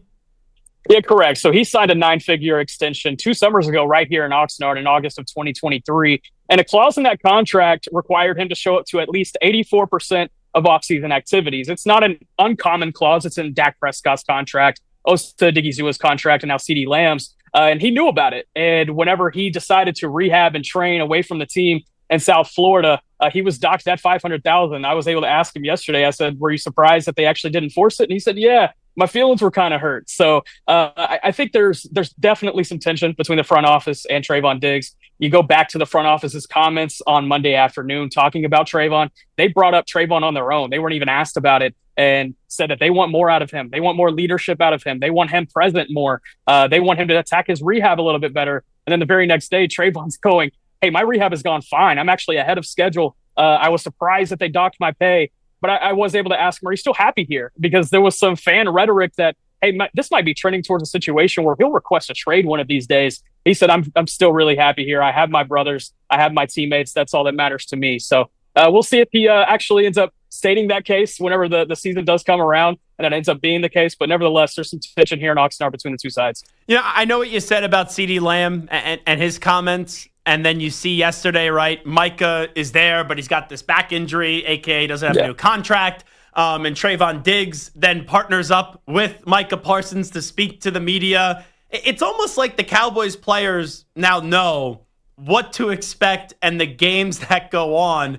And they're kind of fighting on back a little bit, because usually it's just Jerry talking. But then Micah and Trayvon to do that as a joint kind of discussion with the media yesterday, I thought was them kind of firing back a little bit. Yeah, and I'll give them credit because they're trying to beat the Joneses at their own game, which is negotiating with us in the media and trying to, put out their own statement, their own rhetoric about what exactly is going on behind the scenes. And from the Micah standpoint, he said, "Look, my agent, David Mulugeta, he has reached out to the front office. He is awaiting a call back." He said it's going to take another grown man calling back to get it done. So there are certainly shots on his side as well. We'll see what this eventually ends up being. If you have to ask me, Zach, though, I still think this deal gets done. It's almost mind-numbing at this point talking about it, because both sides know that they want Micah Parsons here. Micah wants to be here, and the Cowboys want him to be one of their leading pass rushers throughout the rest of his career. The contract's going to happen. It's just a matter of when. I think all the dramatics in between, it just keeps the headlines going for sure. Yeah, like I'm not confident that the Terry McLaurin situation gets rectified. Trey Hendrickson as well. I'll be shocked if they don't get a new deal done by the first game of the season with Micah Parsons. And we've just seen this like last year. It would have made sense for the Cowboys before the offseason started to get the deal done with Dak so they could spread out that number and really go all in last year. Once that didn't happen, Micah's no dummy. Micah knows how to market himself. I think this is what the Jones kind of want to do. They want to make this a dramatic situation. Micah's going to play into it. It's almost as if they're perfect, really, for one another, Jerry Jones and Micah Parsons. Yeah, and the one negative that you could look at from the front office's standpoint of continuing to wait, a downside of that is the price tag only gets bigger. We saw TJ Watt get the $41 million per year last week. We assume Trey Hendrickson will probably get around that range if he ups the ante a little bit more. That's just one little domino that's going to continue to fall. But Jerry Jones back earlier this offseason, he said, it doesn't matter what I pay. If I know I want the guy, I'm going to pay whatever it takes. So they're not worried about the price tag at the end of the day. And I think that's the one thing where Micah might have some leverage in getting it done sooner rather than later. But, if I'm looking at it from Micah's perspective too, the team has all the control here. If they want him to play out his final year of his rookie deal, they could do that. They could even tag him going into 26. But again, I still think a deal gets done here. So he's there now. If they don't get this deal done, even though we both are in lockstep agreement that a deal will get done, can this turn into maybe a Chris Jones situation where come week one, he's in a luxury box and he's not playing, and then the next week they figure out how to rectify this? Every time we ask, hey, is this eventually going to get to a point to where you potentially hold out? He has continued to say no. He said, I don't think that's where it's going to be heading. He said, that's not what I'm here to do. I'm trying to be around my teammates, help these guys around. They have a really talented edge group. Donovan Ezraku, the second-round pick out of Boston College. Sam Williams is coming back from a torn ACL. They got Dante Fowler in free agency. He said he wants to be around those guys. He wants to figure out how to lead this pass rush group. So, does it eventually lead if we're getting into the season and he's trying to hold out? Maybe that's another question for Micah Parsons at that point. I think if you were to ask him, he expects a deal to get done before then. But I did sense for the first time in these negotiations yesterday that Micah Parsons is doubting that it actually does happen. He said, hey, if this is the end, this is the end. And he said, I'm going to get my market elsewhere. It's still going to work out for me, but I would love to be here with my guys. But I also wonder how much of that is actually negotiating with the media and trying to say, hey, who's to say I might not actually do this deal? So nevertheless, there's a lot of things being said by both sides to the media. Once again, I still think this gets done. And here's the other thing. If maybe, and I think, right, that is a game in the conversation, a game inside of the game. But the Cowboys then could fire back and say, okay, we don't get this deal done this year. Okay, that's good with us. We'll just tag you the next 2 years. It's not like there's an immediate course of exit for one Micah Parsons. And they certainly have that right to do so. Now, granted, I would be shocked if they do not use the franchise tag next year on somebody, because they have a lot of expiring contracts with some pretty talented players. You talk about Deron Bland. He's heading into a contract year. Jake Ferguson. They could franchise tag their kicker next year, and Brandon Aubrey. That's a possibility. There's a lot of guys they might need that tag to use elsewhere. But again, there's a lot of negotiating being had by the front office too in that sense. So I've seen stuff from Trayvon Diggs. I've seen stuff from Micah Parsons. We know what the Jerry Jones comments were. Just because you pay someone, they could get hurt, right? Basically talking about Micah, and then also, and what could happen, and then also Dak Prescott. Have we heard from Dak at all yet in the last 2 days? Because I haven't seen anything on Dak Prescott. Yeah, Dak hasn't done his availability during training camp. He typically does it on Thursday, so we should expect to hear from him tomorrow. I am curious to see what his perspective is on both of those situations with Trayvon Diggs and with Micah Parsons. He's obviously been in Micah's shoes multiple times before, and then he's had a front row seat for the Trayvon shenanigans over the course of the last few days. I'd be curious to get his perspective, but no, we haven't heard from him just yet. Yeah, my guess is he's going to come on out and say it in a respectful way, because I think also he's someone that just knows how Jerry runs the organization. I don't think anything phases him anymore. I would assume that not in a crazy way. Dak just says, hey, we got to get this deal done with Mike. And then for the Trayvon situation, I would imagine it's a clause in the contract. You never want to see any player lose money. But, the Cowboys have that right, even though he may not like it. Yeah, and I could see Dak even taking a route of being like, yeah, look, we're rooting for Trayvon. We want him to get back on the field as soon as possible and get back to his former self. It benefits everybody at the end of the day. What about Brian Schottenheimer? Like, there's so much going on. A lot of us aren't even talking about a coach who was a controversial hire that Jerry Jones believes in. Well, what's the feel so far around Schotty? Yeah, there's a lot of energy at these practices. In fact, I had a Cowboys source walk by me today in practice. He said that the energy is unlike anything we ever had under McCarthy. And I don't think that was necessarily a dig at McCarthy. I think it was more so just lifting up what Schottenheimer has been able to do in the practice environments. I mean, you see it during practice. I mean, the music is always playing. That wasn't necessarily happening under McCarthy. The energy is there. There's high intensity. We've already had a couple fights out here at training camp, which I think if you ask Schotty, he probably doesn't want that. But I think that speaks to the energy that has really been on display out here in Oxnard. But, the culture has been one of the biggest things he's been trying to build since he got hired. He made an intentional effort to reach out to every single one of his guys every week during the offseason, even when they were not allowed to talk football, and just be like, hey, what's going on in your life? What's going on? You want to catch dinner sometime, this, that, and the third. So, doesn't matter in wins and losses to be determined. But I think at the end of the day, when you're trying to come in and install a belief, I think that's the first step, is trying to instill that culture. Schottenheimer's done a really good job of that. I mean, he's had 25 years of experience as an assistant in this league. He obviously had his dad and his uncle in the league as a head coach and a coordinator, respectively. He knows what works and what doesn't, I think, from a culture standpoint. We'll see if he knows what works from an X's and O's standpoint, too. Was the culture a problem under McCarthy? Because they won a lot of regular season games under Mike McCarthy, but then come postseason time, they just didn't know how to show up. Yeah, and I think it depends on who you talk to. Because if you talk to guys like Dak Prescott, CeeDee Lamb, or even Micah Parsons, front-facing guys, they would tell you, no, that wasn't a culture problem. I think we just could have been more together in moments like that. But if you maybe talk to some bottom of the roster guys, it was like, yeah, I kind of felt like the coach didn't know my name sometimes. So it kind of just depends on who you ask. And I think at the end of the day, those same players that had the negative comments towards the previous regime, they don't have the same things about this current regime. So I think it's more so about connecting and bringing all 90 together at the end of the day. What about George Pickens? I saw something online today. What was he cramping up during practice? Is there any update there on George Pickens? Yeah, he went up for a leaping grab on the sideline, and a corner kind of came under and undercut him without pads, and that certainly drew the ire of some of the offensive playmakers. But it was just a calf cramp. It looks like he's fine. He walked off the field. I was able to catch up with him. He said he's fine. Okay, that's good to hear. When you go to the mentality of a George Pickens, this is a guy that thinks he's an alpha. Clearly the number one wide receiver there, though, is CeeDee Lamb. I'm curious how that relationship is going to be, because the Cowboys could be winning some games if George Pickens doesn't get his targets. We've seen him be his own worst enemy, even though there was a lot working against him in Pittsburgh. It goes both ways. How do you think George is going to take that, where he's looking for for a new contract and looking for more money. And there could be some games where obviously CeeDee Lamb is going to get his. The Cowboys could be winning, but he may not be really contributing to the victory in terms of statistical performance. Man, you could go to Quantico and find the best CIA agent to come in here at Cowboys training camp and get him to try to find one person to say something negative about George Pickens. I don't think you're going to find it. I mean, he, at all intents and purposes, he's given a positive attitude so far. Him and CD have really formed a tight friendship. We've seen it on the field. They already have a celebration that they're working on. We asked CD about that today, and he said, yeah, we've been working on that for the past couple of days, and you'll see it during the season. So as far as their relationship, it seems like it's pretty seamless, and they have been working with Dak quite a bit, even over the offseason when they had that break. Dak took all of the pass catchers to a trip out in Georgia. He did it a couple of years ago. He took them to Oregon last year.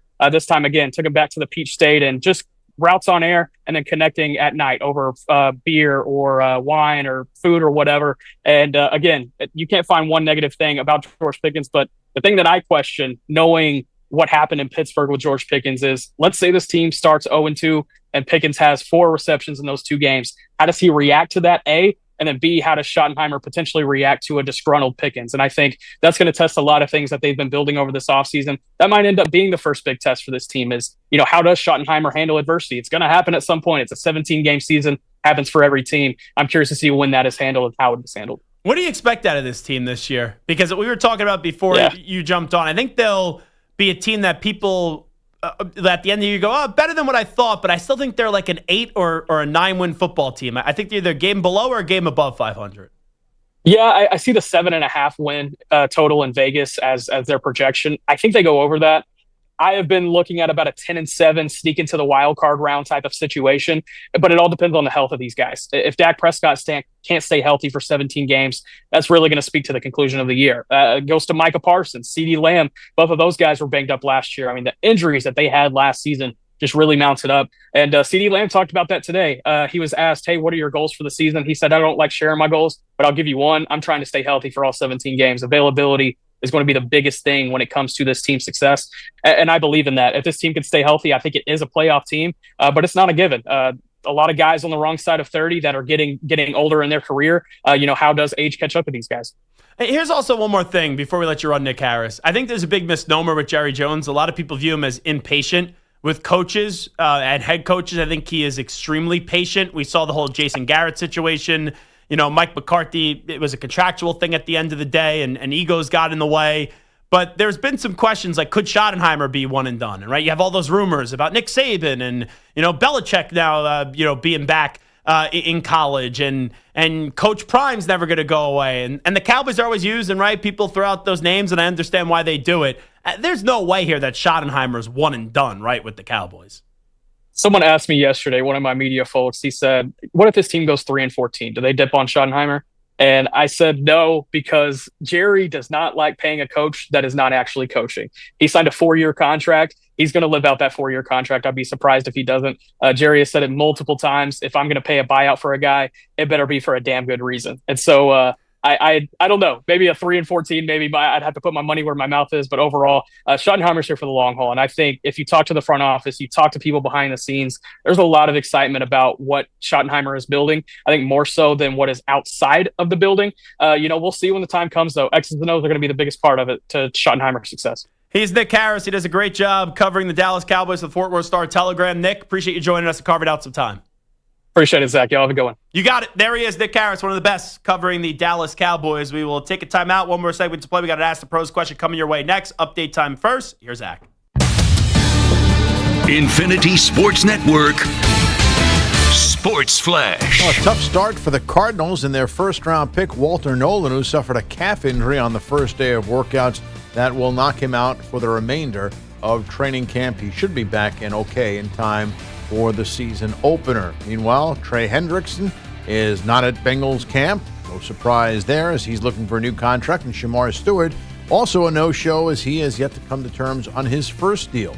Baseball today, and lots of it right now. The Brewers have been rolling lately, and today is no different as they lead the Mariners 10-2 in the top half of the 8th. The Astros with a slim lead over the Diamondbacks 2-1 in the bottom of the 7th.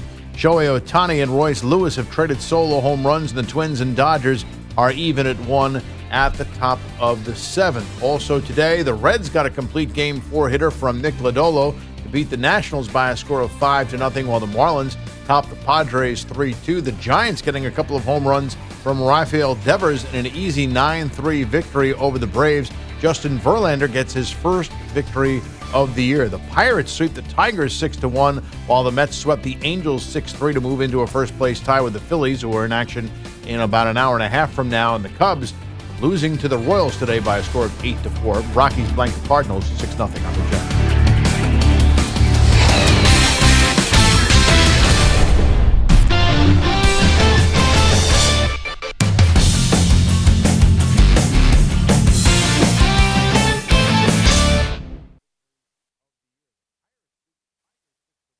You're in a 5-minute break.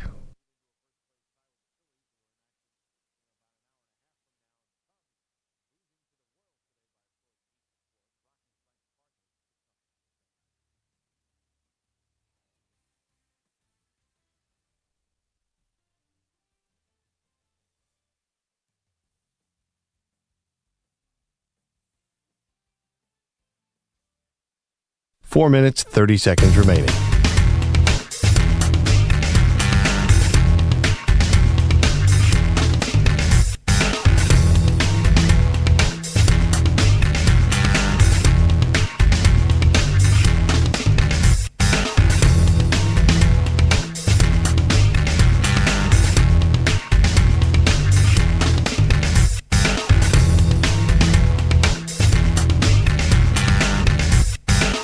Four minutes remaining.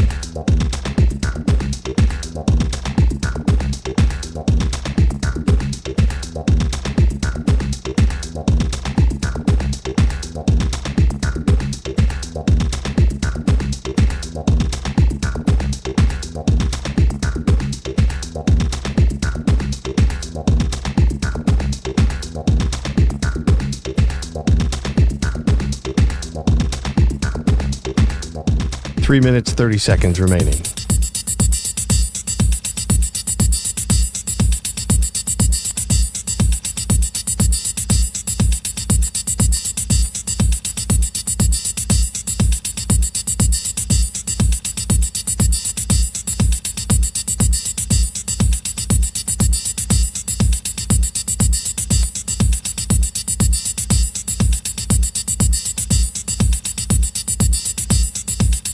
Three minutes remaining.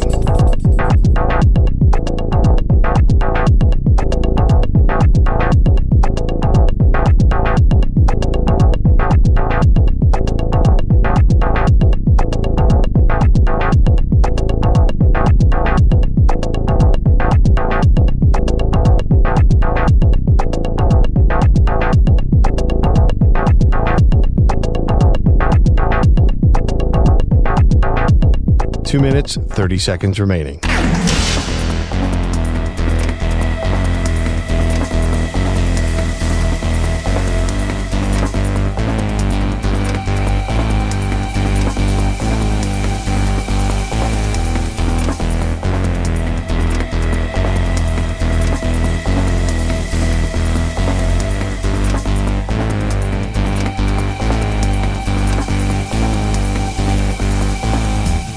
Two minutes remaining.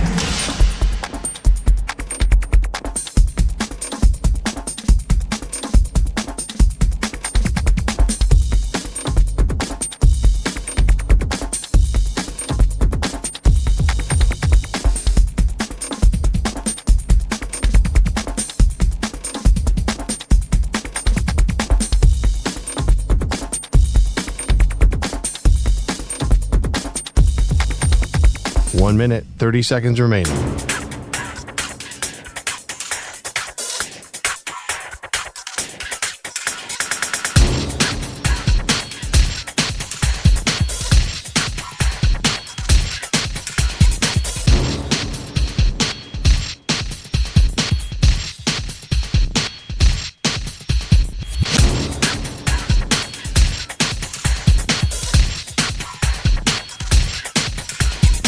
One minute remaining.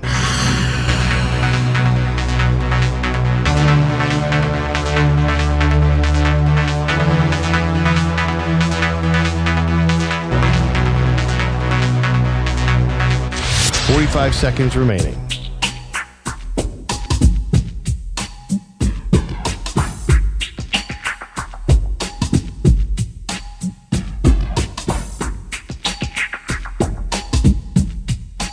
Seconds remaining.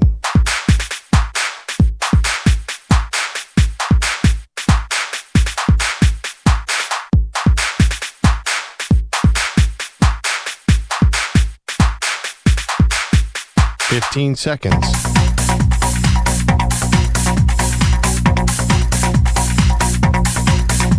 Break ends in 5 seconds.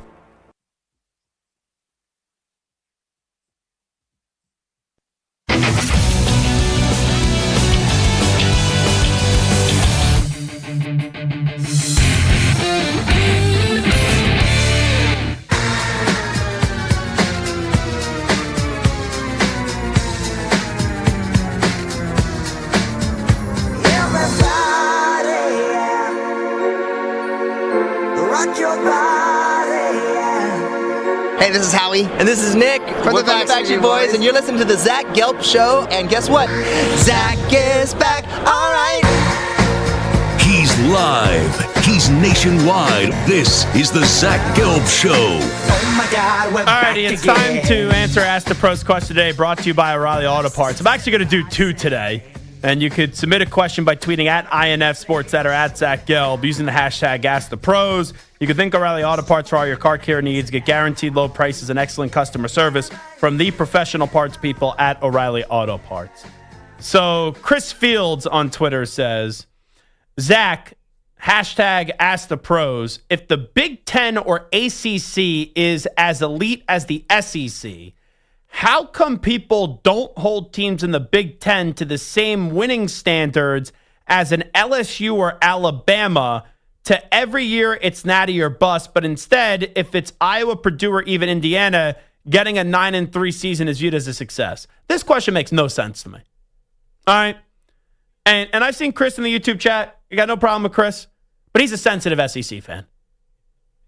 And he is blowing out of proportion what I said. All I said was that the SEC and the Big Ten are now basically the same. And the last 2 years since the Big Ten has won the national championship, they could claim that they're better. Do I eventually expect the pendulum to swing where the SEC can take the claim back? Yes. And then the Big Ten will take it back a few years from now. But I don't understand bringing the ACC into this. I've made it abundantly clear. College football is the Big Ten up against the SEC. They're playing for the number 1 spot. They're playing for who's the best conference, who's the second best conference. Then it's the ACC and the Big 12 to determine who's the third best conference or the fourth best conference. So forget the ACC. Now, you're using Iowa, Purdue, or Indiana. Why don't they have championship or bust expectations? Because no one thinks they're ever going to win the championship. Just like how no one thinks Ole Miss is ever going to win the championship in the SEC. Or Mississippi State. Right? There's different sectors, even in a great conference. And you know what's crazy here? I say one positive thing about the Big Ten, and people think I'm anti-SEC. I love the SEC. And do people say that LSU is championship or bust? They've won 3 national championships since 2000. But people aren't saying that right now. Now, you say Alabama, yeah, people have championship or bust expectations. When Nick Saban was their coach. But if you're going to throw a school out there like Alabama, compare apples to apples. Alabama has a similar standard to Ohio State where it's championship or bust. Or in Oregon. There's different layers of here. But to just throw out like Iowa, Purdue, or even Indiana when they go like 9-3, that we don't view them as championship or bust because they outkick their coverage. Just like how there's schools in the SEC that end up doing better than what you think. So I don't understand this question whatsoever outside of their sensitive SEC fans and sensitive Big Ten fans. And here's the difference here's why there's so much sensitivity with both. Because the SEC thinks they're the best. The Big Ten thinks they're the best. And guess what? As I said in the open, and I made it abundantly clear, you guys are very similar. All right? Like, what are we doing here? So let me, this I respond to Chris. Let me just pull up the SEC real quickly so we could do a complete apples to apples comparison here. When you take a glance at the SEC, if I was to say to you that inside the SEC, like Missouri and Indiana, right? Does Missouri get praised when they go win 9-10 games? Yeah. Does anyone sit there and say, oh, Missouri, championship or bust? No. So it's the same thing for Indiana. But if I throw a school out there like Texas is here, it's championship or bust. Just like how Ohio State, you could say championship or bust. But like if Auburn wins 9 games this year, are you going to be killing Auburn because Auburn didn't win a championship? No. Just like how if somehow Michigan State won 9 games this year, no one's going to hold them to a championship or bust expectation. There's different sectors. Like Ohio State, when Michigan had Harbaugh, they're like right when they were getting things back on track, they're championship or bust. Just go Alabama and Georgia, championship or bust. But if Florida this year goes 9-3 and makes college football playoff, we're going to be like, oh, they didn't win a national championship. No. What are we doing here? Now, the other Ask the Pros question that I got was actually from Psych Manther, Moist Mike ISN on Twitter. It was one of the best Twitter accounts around. I know you like Michigan and Temple, and Mike Samter likes ASU, and Stu likes Notre Dame, and Kush. That's what he wrote. But are there any group of 5 schools you guys might be fans of or at least root for? Well, Temple would be a group of 5 school, so I'll take them out of it. I also do tend to root for Nebraska now, even though that's some problems with Michigan and Nebraska because I'm a fan of Matt Rule. But if I had to take Temple out of it, my favorite group of 5 school is Boise State. It's, when you look at their history with all their coaches and all the, the Fiesta Bowl and what they did last year with also Ashton Genty, right? Even going back to when you had the Ian Johnson and the proposal and the Statue of Liberty game and all that stuff. It was awesome. Awesome. So I would say Boise. Stu, who's your favorite group of 5 school? Do you have one? Yes, I would say Florida International because I've used them in college football and built them into basically the kings of college football. Didn't you just restart that with the new game that came out? Temple. Oh, you're coaching the Owls. I am coaching the Owls. We won the national championship in year 3. Don't be expecting me. You won the national championship at Temple? Won the national championship year 3. Okay, I was going to say, don't be expecting an NIL donation from me. Don't be expecting a Venmo for your video game. So have you moved on from Temple? No, I'm staying there. You're staying there? I like building these teams up into powerhouses and staying there instead of moving to another Have you been school. offered from like an Alabama or an LSU, like one of these creme de la creme schools? Nothing crazy. I think Louisville was the best job offer I got. Win a national championship at Temple, you can't get an offer from like Michigan or Ohio State. That's what I'm saying. Dabo got fired too. You think I'd get Clemson or something? Yeah, wow. It's crazy.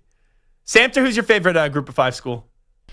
Man, I guess if you still count Oregon State and Washington State, I'll go with those guys. I'll go Oregon State, the Beavers. Okay, that's I wasn't expecting that just because of all those years with them being they're not the enemy still anymore. In the Pac-12, but yeah, the Pac-12's not maybe not Navy. part of the core 4 anymore. Let's go Navy too. Okay. Alrighty.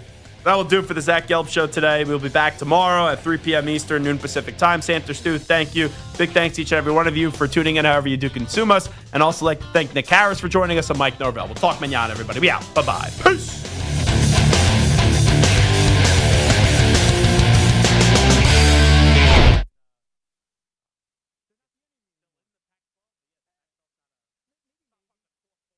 You're in a 5-minute break.